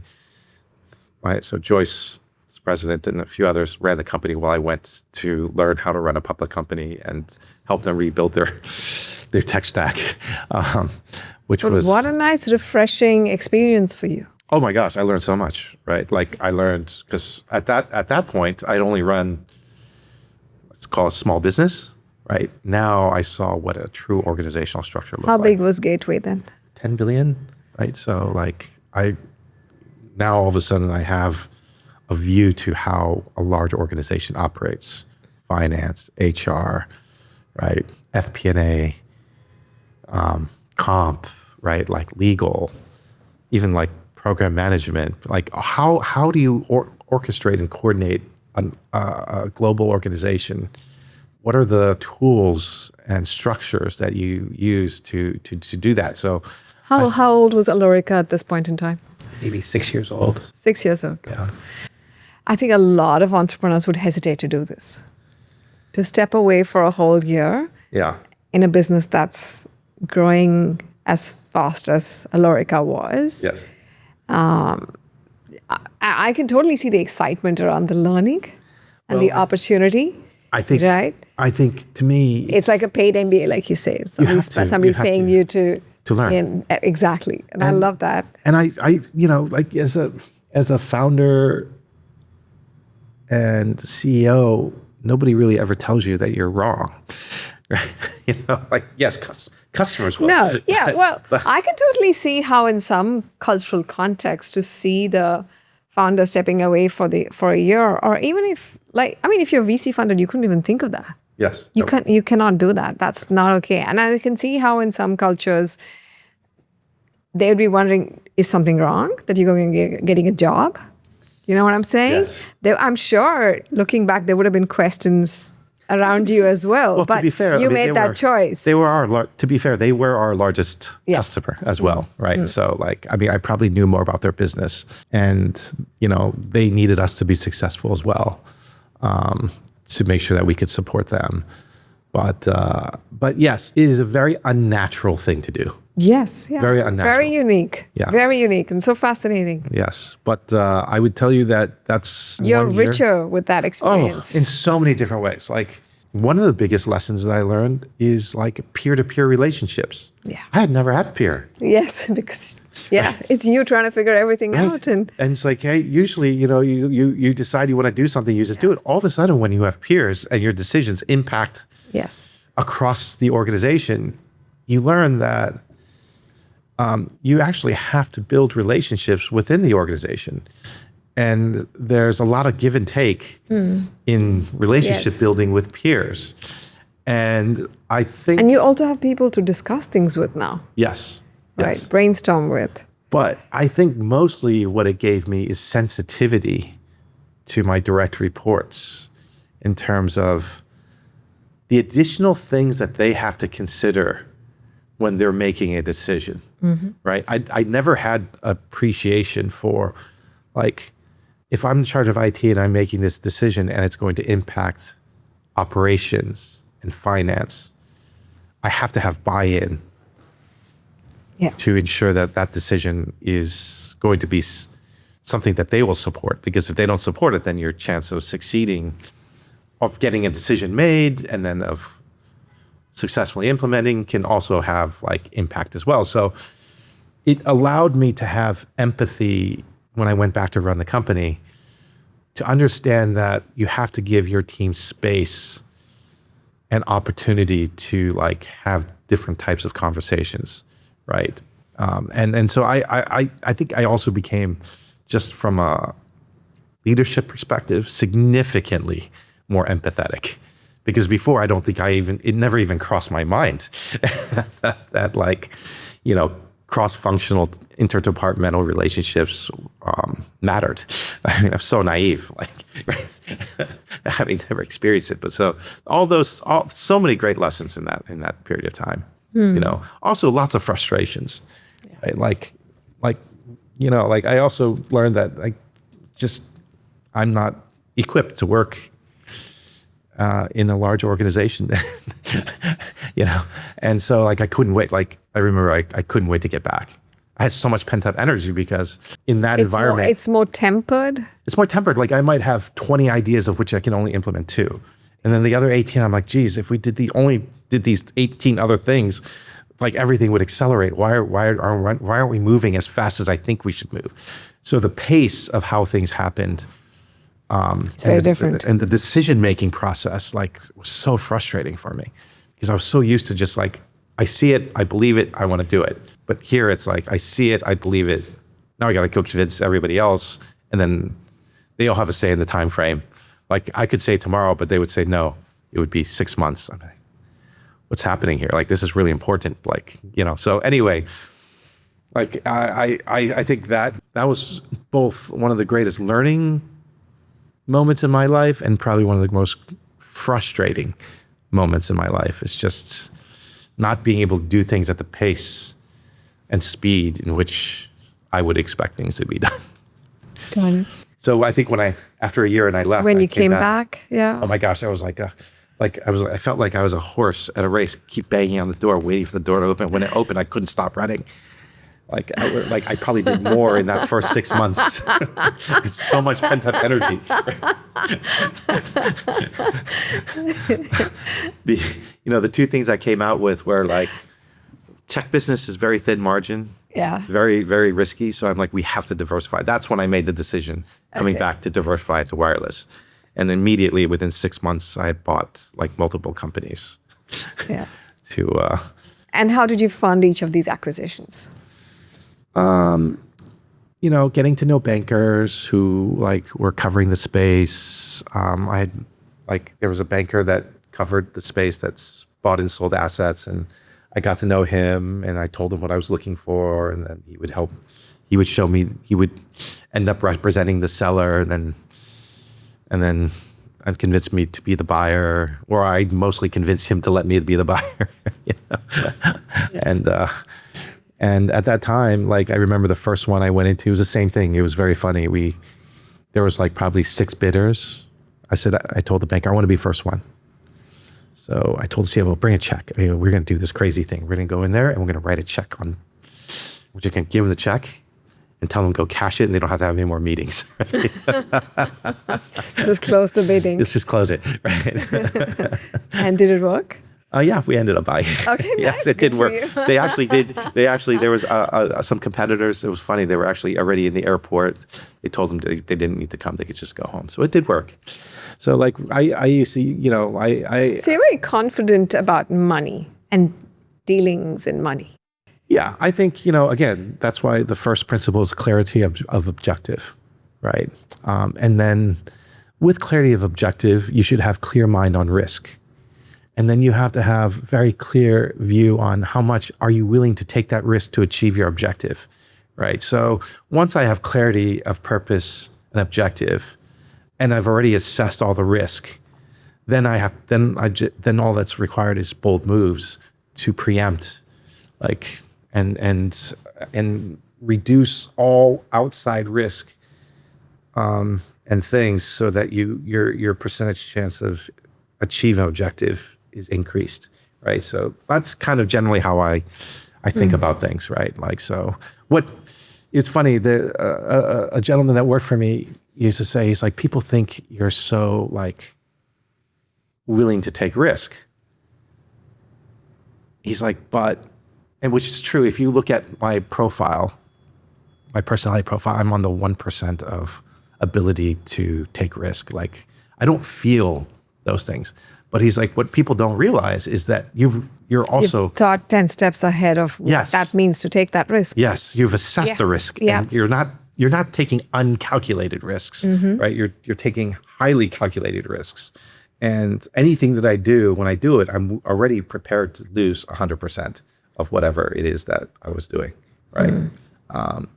Because I've already, in my mind, reduced the percentage chance of that happening. And I've already calculated, multiple different possible outcomes, and reconciled them before I've, made a move, right? So we'll come back to talking about failures, losses, missteps. But okay, let's get to your business is maybe 10 years old now. There are multiple acquisitions done. What's the next big milestone? So what's the next big, resource crunch? So it's interesting, there was this company that I had wanted to buy for a long time, right? At one point, it was owned by Interactive Corporation, Barry Diller's company at one point, and it was $500 million. And I really wanted to buy it because it had such a diverse set of clients in healthcare, entertainment, media, travel, and hospitality. It had one of the most diverse books of business. And every time I went to buy it, I lost it. And then every time somebody bought it, it went through bankruptcy because they mismanaged it. Oh, geez. So by the third time I looked at it, I think it was now only So it was worth a lot less. It was worth a lot less. I was only $250 million at that time. Okay. And had gone through multiple restructurings. I really, really wanted to buy it. I think we were probably $250 million at the time also. But before this came to market, before I had been watching it for 4 years or so. Remember I mentioned I bought that company that had Verizon as a client? Yes. I just closed that deal, and there's this company is now available, and I was like, oh wow, I don't have enough money. I just leveraged up to buy this one. Yeah.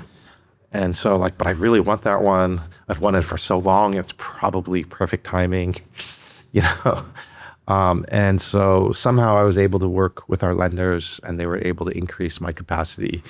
And so I bought that one probably less than 6 months after I bought that one. So that was a bit of a challenge from a financing perspective, from an integration perspective, from a management perspective. It was probably one of the more messy moments in the history of the company, just because so many things were happening, and from a management capacity perspective, it was a little challenging, but we still got it to work. It wasn't perfect, but I think we achieved our main objectives. Right, that was challenging. So that helped us get to about $500 million, and then we kind of organically grew to $600 million.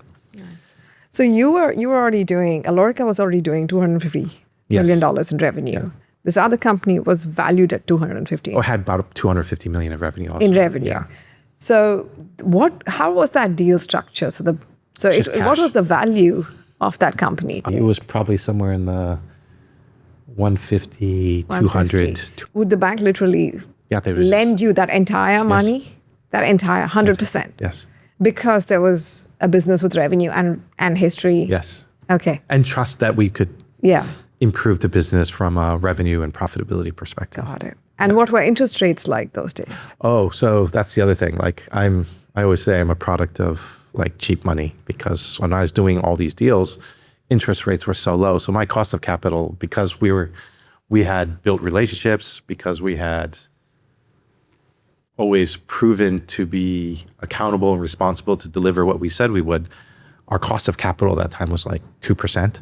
That's amazing. Right? So like it's literally free. I used to say, if I can borrow money at 2% and I can't make money, then there's probably something wrong with me. So again, the one of my fifth tenets is timing. Yeah, right? absolutely. Like I have all these tenets, but timing is another one. So I just happened to be working in a period of time when interest rates were so low, right? If interest rates were, let's say 10, 15, 20%, which historically has happened. Yes. Then I would have had to have a totally different strategy, right? So again, I think when you come up with your strategies and tactics, you look at what is the environment that you're operating in and what is the best way to achieve your objectives. In a low interest rate environment, that is a great tool. In a high interest rate environment, no, it's not so much, right? If I grew up in a higher interest rate environment, I would have had to adjust my strategy and tactics, right? But because capital at that moment was cheap, that was a highly logical strategy. In fact, I used to look around and wonder, why am I the one doing this? I'm the least, like out of all my competitors. I was like, my competitors are so much bigger. They have so much more capacity. They can run this play too, but they weren't, right? At that time. And I used to think it was very strange. But later on, as they observed me doing it, they started doing it as well. Once I decided that this was the industry we're going to focus on, consolidation became a very like logical play given the interest rate environment, right? Again, high interest rate environment, probably would have thought about it differently. Yeah. But low interest rate environment, highly fragmented industry, ability to win new deals dependent upon vertical expertise and scale. When you start to add all these pieces together, the answer of what your strategy should be becomes very, very logical, right?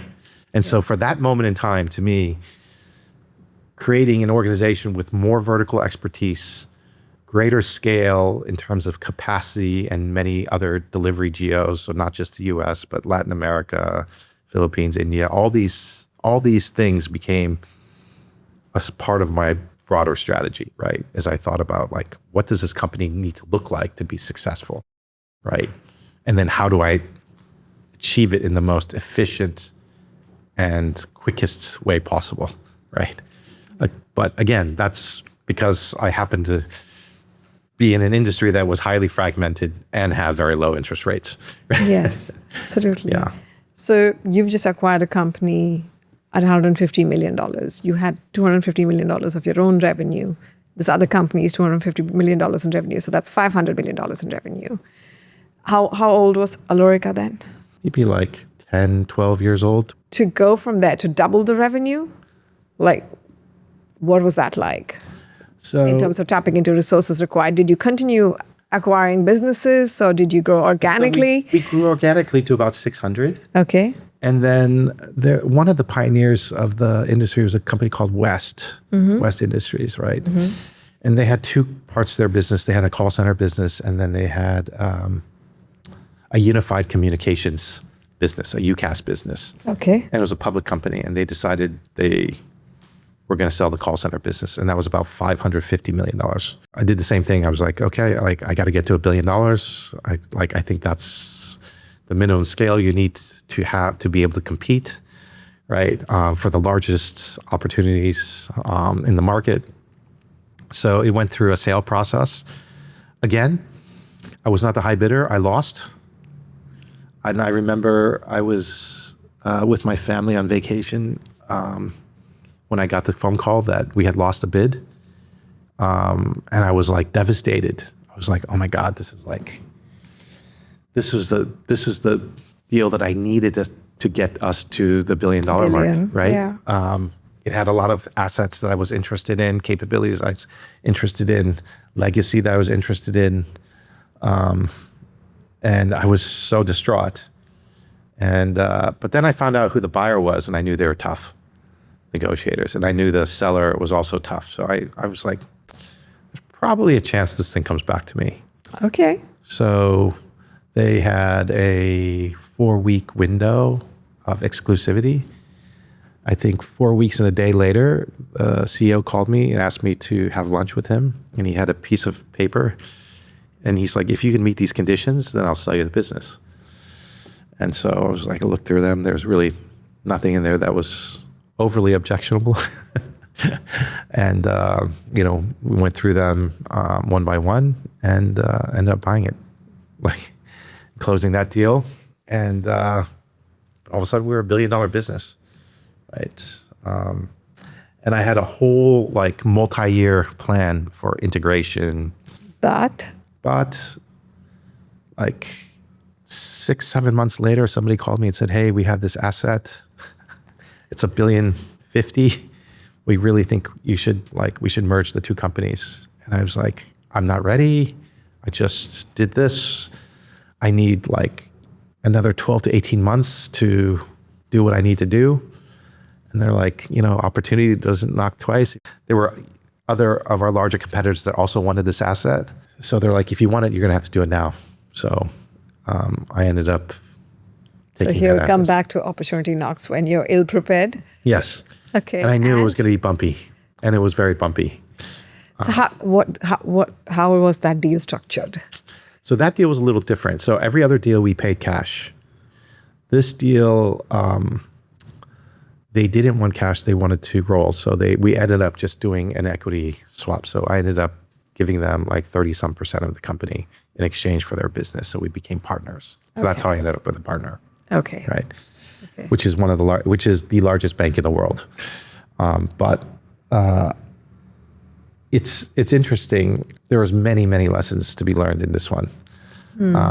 I don't regret doing it. I think it was the right thing for the business. I just wish we had had more time to put in some of the things that we needed to do to make the integration like more smooth. Like I would tell you the number one thing I learned in doing all these deals is there's a lot of technical debt in these companies when you buy them because they're underinvested in. Got it. So there's a lot of, aside from the money that you have to spend to buy the business or merge the business or integrate the business, you have to set aside a lot of money for technology upgrades and training and integration, which is highly complex, and the integration needs to be done very thoughtfully and very carefully. And we did struggle with that quite a bit. Today we're amazing, but it took there was a lot of pain in the integration. So you must have a dedicated division just for this. Yes, now that we've gone through it a few times, I'm very, very clear on what is required to ensure a really clean integration. So how many acquisitions have you done in total at Alorica? Well, you also have to realize every one of these deals that we did are probably a collection of many acquisitions as well. So if you were to look at all the companies we've bought and all the companies we've bought, the acquisitions that they've done, it's probably in the 100, it's probably 100 different companies. So obviously this was also an industry that was where acquisitions just happened a lot. Yes. Lots of little small companies pop and up. And therefore the maturity of the financial ecosystem around it to facilitate these acquisitions too. When you think of time and place and opportunity. Yes. Right? Yeah. It mattered that it was mature enough that bankers would lend to acquire and continuously, facilitate acquisitions. Yes, you have to have an environment in which people know how to assess the risk. Yeah. They know how to price the risk. So those ecosystems do need to exist. Absolutely. So it was. Did you know that going in? When you first started Alorica, did you know that this was an industry where a lot of acquisitions happened and this would be your way forward? Did you already have that game plan when you started? I thought about it. I think if you saw me in 1999 when I first started, Yahoo Finance was available at that time. So like all these public companies. So I constantly was looking at their stock price, their enterprise value, their financials, their balance sheets. And I was always like kind of noodling in my head, like if I could, like what would buying this company look like? How would I finance it? What would have to be true in order for those things to occur? So I think, and that was that you were considering across industries, not necessarily in the customer experience industry. Primarily customer experience. Primary, okay. Yes. So I was just studying all the competitors that were in the customer experience industry. Okay. And so I spend a fair amount of time looking at competitor financials and modeling out like what would it take to buy? What would have to be true? What would Alorica have to look like? What would they have to look like? What would, on a combined basis, what would have to happen? So I absolutely did spend time thinking about all these things. Yeah.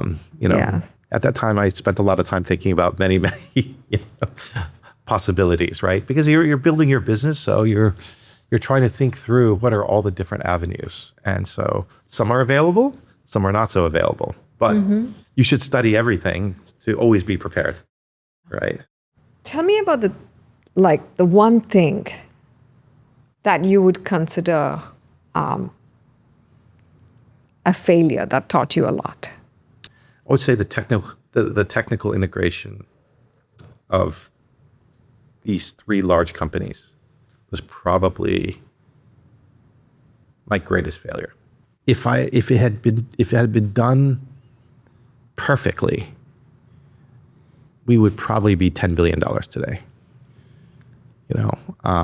But because it wasn't perfect, it slowed our momentum and forced us to kind of take a moment to really put a lot of energy in to get it right. We didn't have the right, I would say, talent and strategy on how to do it. Ultimately, it probably took us a good 5 years of crazy in the weeds, like hundreds of millions of dollars to clean up, right? Like hundreds and hundreds of millions of dollars. So I think I A, underestimated it, and B, didn't have a clean enough plan to do it. That's my biggest regret, because if we had, we would be $10 billion today. But on the other hand, I think about where the world is today, and would I want to be $10 billion in contact center work? And the reality is I don't. I think actually I'm very, very happy with given the field of play, I'm very happy to be 2 versus 10 right now. Because at 2, I believe I can move a lot faster than 10. And right now, the game is about agility. Yeah. And at 10, I'm significantly less agile than 2. I never would have ever thought that I could be agile at 2. Yeah. But today, compared to 10, the quantum of things that they have to deal with and the complexity that they have to deal with really limits their ability to be agile. And this is a moment in time where, before, remember I said my focus was vertical specialization and scale. Today, what I value is speed and agility. And that brings me to the sort of focus expansion that you've done, where a few years ago, you stepped away from being an active CEO, right? You set up Career Fund, which invests in startups in the customer experience space. You've also started up multiple early, from scratch, AI businesses, all targeting the same industry. And you've moved from building an organization to now building an ecosystem, right? And this thread that you're talking about, where it's speed and agility, that seems to be something that's running across everything that you're doing now. Yes. But I wanted to ask, what I've seen a lot of entrepreneurs do is when they have success with one thing, that they want to try different things, right? Maybe in different industries altogether. Whereas in your case, you've gone deep with one industry. 30 years in one industry, right? Why is that? There's a couple of reasons. I feel like I haven't achieved the mission yet. If you go back to the original mission was to make customer experience better. Okay. I don't feel like we've reached full potential. Okay. Right. And what does full potential look like? What does that vision look like today? It's customers buying products and services and experiencing a frictionless experience. Like there's no friction. Like today, there's still friction in e-com, in subscriber-based business. There's still friction that exists. Now, some of the friction is self-created by these companies because they want to have certain behaviors. They want to prevent churn. They want to blah, blah, blah. Whatever their objective is, there's some friction that's created through policy. But there's still a lot of friction that's created because companies haven't figured out how to leverage technology and humans in a way that makes buying something, signing up for something better. Is it better today than it was in 1999? Yes. Is there still more to go? Yes. Are there things that people still haven't even envisioned on how the customer experience can be because new technologies exist? Yes. This is the reason I'm so excited. Like, I think if Gen AI didn't come out, if Gen AI didn't pop out, I don't know that I would have leaned in this heavily because there was no enabler. Like, remember in the beginning, it was the internet that was the thing that I saw that was like, okay, this is going to be an enabler. It's going to allow the entire world to be different. To everything will be re-envisioned, right? Every single, how we do things will be re-envisioned. Mobile was another big way that re-envisioned how we live our lives and how we do things. And today's Gen AI. Today's Gen AI. And we haven't even scratched the surface of how we'll be living our lives. In 5 to 10 years, we'll look back and be like, how did we even live pre-Gen AI? And which means that there's going to be a significant amount of space of ideation, imagination, and implementation of all these new great ideas. So not every single company is going to make it. Not every single idea is going to come to fruition. But there's only so many moments of time where you actually have the ability to shape what the world will look like next. And if I'm going to do that, I should probably do it in a space that I have the most experience in. I'm extremely fortunate that I have great management teams running the businesses, which allows me space and time to think and visualize what the world is going to look like in 5, 10 years. Because people absolutely will be living differently. Pre-internet, pre-mobile, pre-Gen AI, right? And so this is this one moment in time. It doesn't happen often, right? It doesn't happen often. But the fact that we happen to be living in this moment, the fact that I happen to have this knowledge and experience, the fact that I have access to talent and capabilities, and the ability to put all these things together to try to enable a faster path to the future, a straighter line to the future rather than a windy road, I think is a unique opportunity that's hard to pass up.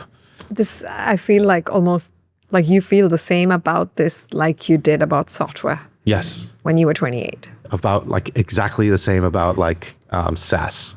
When I saw the internet, the word SaaS and cloud didn't exist, but I saw cloud, I saw SaaS, I saw software being sold differently.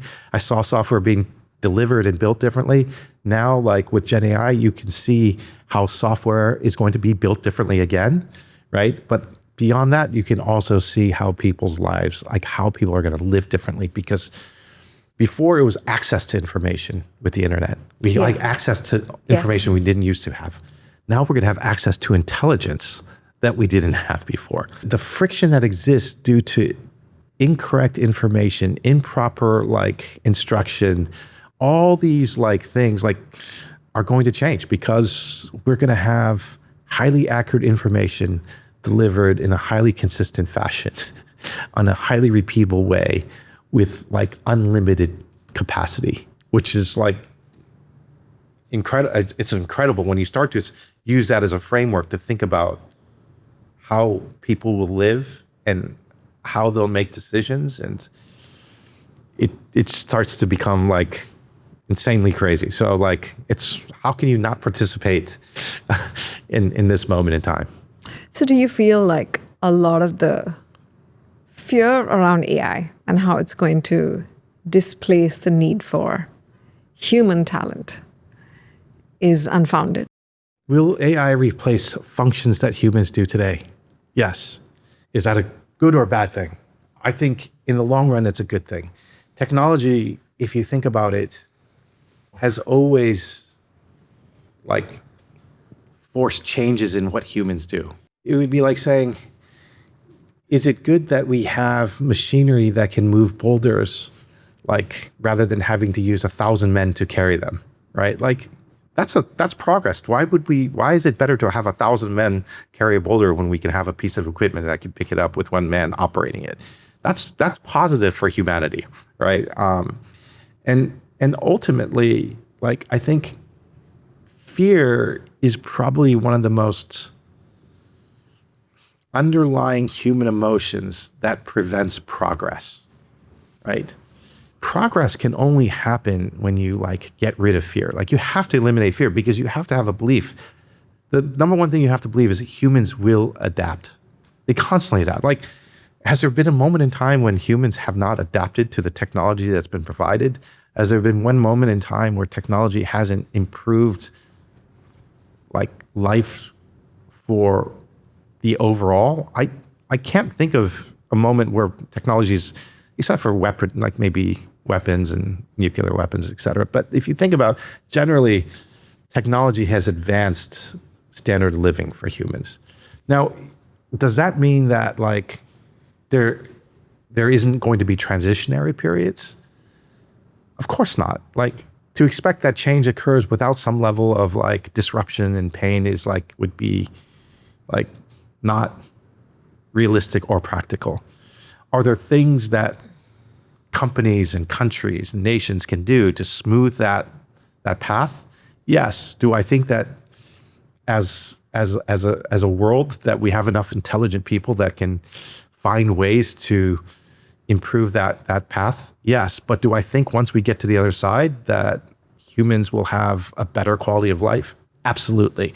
Because the reality is lots of the work that we do today, we do because technology can't do it. Yes. Right? Yeah. Now, does that mean that the economy and how things are valued ultimately gets changed as well? Yes. Can you envision a world in which people are not working 5, 6, 7 days a week and working less? Yes. Now, I actually think the biggest challenge that humanity will face, especially in a country like America and other countries even India as well, where how you value your self-worth is how busy you are. Okay, there's this Yes. societal issue of productivity married to identity. Yes. So this concept of productivity equaling higher self-worth, that is, I think, going to be a really interesting challenge. So I wanted to ask you, when you talked about this big transition that we're going to go through, what do you think is going to happen? What's that transition going to look like before we get to the other side where we use artificial intelligence like we're using mobile phones today? Yes. I think on the other side, there's going to be a massive amount of unlock in just our understanding of physics, right? So massive unlocks across science and technology. Being able to go colonize Mars, that's not going to happen without these things, right? But also with additional time and people being comfortable with time, I think we're going to see a resurgence in the arts and humanities areas as well. That's after the transition. That's after the transition. During the transition, how do you think it's going to look? Messy. It's messy. There's this concept of fair that was created by humans, right? Is it this word fair doesn't exist in nature, right? Do I think the transition will be fair? No. In human terms. Yeah. Will some groups of people be more impacted than others? Absolutely. Progress doesn't come without sacrifice and pain. So it's almost like evolution. When you look at evolution, 1,000%. yeah, 1,000%. there's nothing called fair. It's just things are constantly evolving. Now, as individual humans, can you increase your percentage chance to have a less painful transition? Yes, absolutely. So is each person accountable to figure out their path to make it less painful? Yes. Are there tools available Yes. Does everybody have access to those tools? Not yet. Necessarily, right? So like, again, you will never be able to achieve like complete fairness. So like, I would never be the one to say that it's going to be a smooth transition. Everybody's going to be great. It's going to be messy, but I don't know anything in life that's not messy, like that where change is occurring, that it's been like super smooth and easy and everybody's like in great shape. So like, I would never say that, but it's part of life. It's like, there's never been one moment in the history of life where like improvement, innovation, transition, change isn't occurring. You have 2 children? I have 2 boys, yeah. And how old are they? 17 and 21. And what do you tell them about change? It's constant, inevitable, and always happening. And like, the best thing you can do is to be continually agile in your thinking, have firm values and beliefs, but always be agile in understanding what is important today may not be important tomorrow. Like, you have to be comfortable that something that you spent your entire life studying and perfecting tomorrow may not be as valuable. And if you can get comfortable in that concept, then you will you will always have a curiosity to develop new talents and capabilities to allow yourself to be, valuable and critical in the future, right? That's the only thing that I think we can do as humans, is to create that mindset, right? The mindset of like protecting people from change is like that's a dead end. That's a dead end, yeah. And so this, rather than like all these media and pundits talking about the fear of like AI replacing human jobs, the narrative should be on, how do we prepare people for change? How do we get people motivated to want to learn what's next? How do we start to get people to think about, what is the world going to look like, and what could be my role? Like, how do you start to teach people to envision their role in the future world?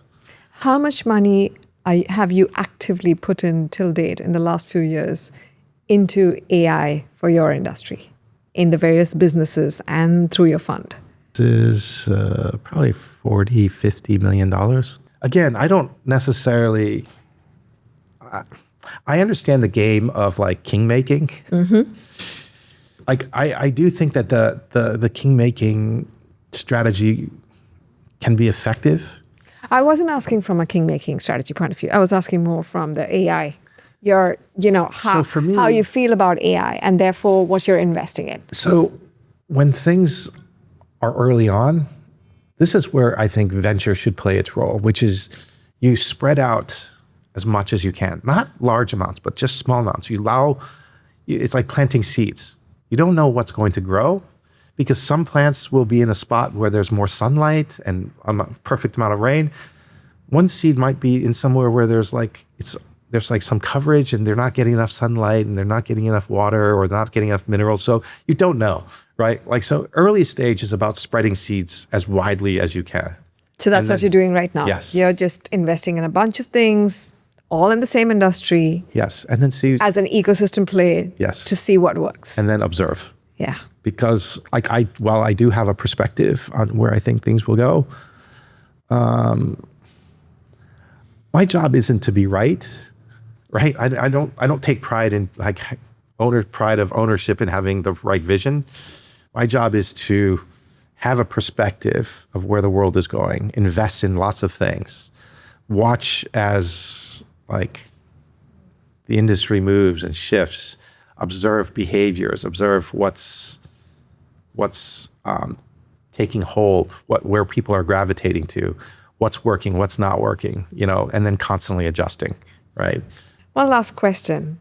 You met your wife when you were in high school. Yes. And you've been together 3 decades now. Yes. Yeah. When did you first start working together? Like, when I started the company, she actually was working at a law firm right here in downtown LA, doing corporate finance. And so she would do that job, and she would also do all the legal work for me as well at night, or sometimes vice versa.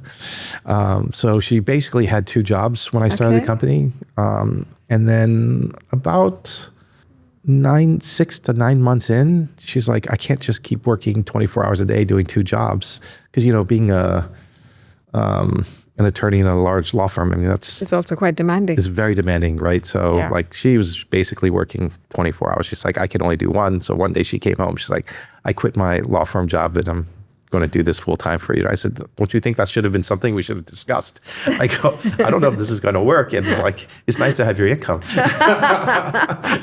She's like, well, physically, I don't think I could do both. So she ended up. Here's the salary I want. Yes, exactly. So, but I was grateful that she did that because it was nice to have a partner to be able to handle all this stuff for me. And barring the few years that she took off to focus on, the early years Of our of children. child raising, Yes. you built this together all through. Yes. So like it's much better having her. It's interesting, like I think spouses working together can be a good thing or a bad thing. But I think respecting each other's roles within the organization, really knowing what role you're playing at work and what role you're playing at home is really important. The interesting thing is people would probably think we talk about work stuff all the time at home. We never talk about work at home. Okay.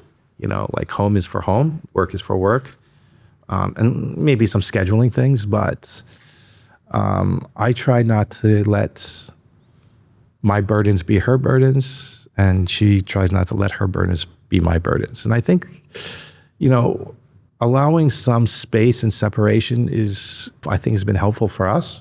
I think she respects my decisions at work, and I respect her judgment at work, and I respect her decisions at home. So I think it's just, I think it starts with having deep respect for your partner's capabilities, roles, and just respect in general. Like I think, and it's not for everybody. It's not easy, but for us, it seems to be fairly natural. Most likely because of her. I think because of her personality more than mine. And are there things you've learned about each other in the course of working together that you may not have otherwise as easily learned just by living together and being married? I think I've always known that she was funny, but she really is really funny. And I don't think I would have understood her ability to put people at ease in both small and large settings. I felt like I've always seen her kindness and purity of heart and purity of intention. But I think that her ability to put people at ease and diffuse tension in a room is something that I would have never been able to see otherwise. I think it's just, and that's been a huge learning for me personally, is like, gosh, if I had that ability, I think I could get even more out of like every discussion, every meeting. Because I think I generally increase the level of intensity when I come in a room, and she, but I think her ability to diffuse that tension really creates a space for people to be more themselves and share more of their ideas. And so you end up hearing more and getting much better insight and results because of it. So People are more relaxed. much more relaxed. So creating that environment, that's one thing that I think I've seen a huge benefit from, and I wish I had her talent to do that. What is the hardest part about being an entrepreneur? Do you think the world has romanticized entrepreneurship? I think people tend to look at the result rather than the process. And I think sometimes people go into entrepreneurship for the wrong reasons. If you go into entrepreneurship because you're trying to make money really fast, that to me feels less noble and even less effective. Like value creation is a byproduct of doing something well. Like if you talk to every VC-backed entrepreneur, they feel pressure to create value for their investors. Yeah. But I think if I was to advise entrepreneurs, I would tell them, focus on the problem that you're solving. Have fundamental belief that if you do that better than anybody else, that the value creation will come.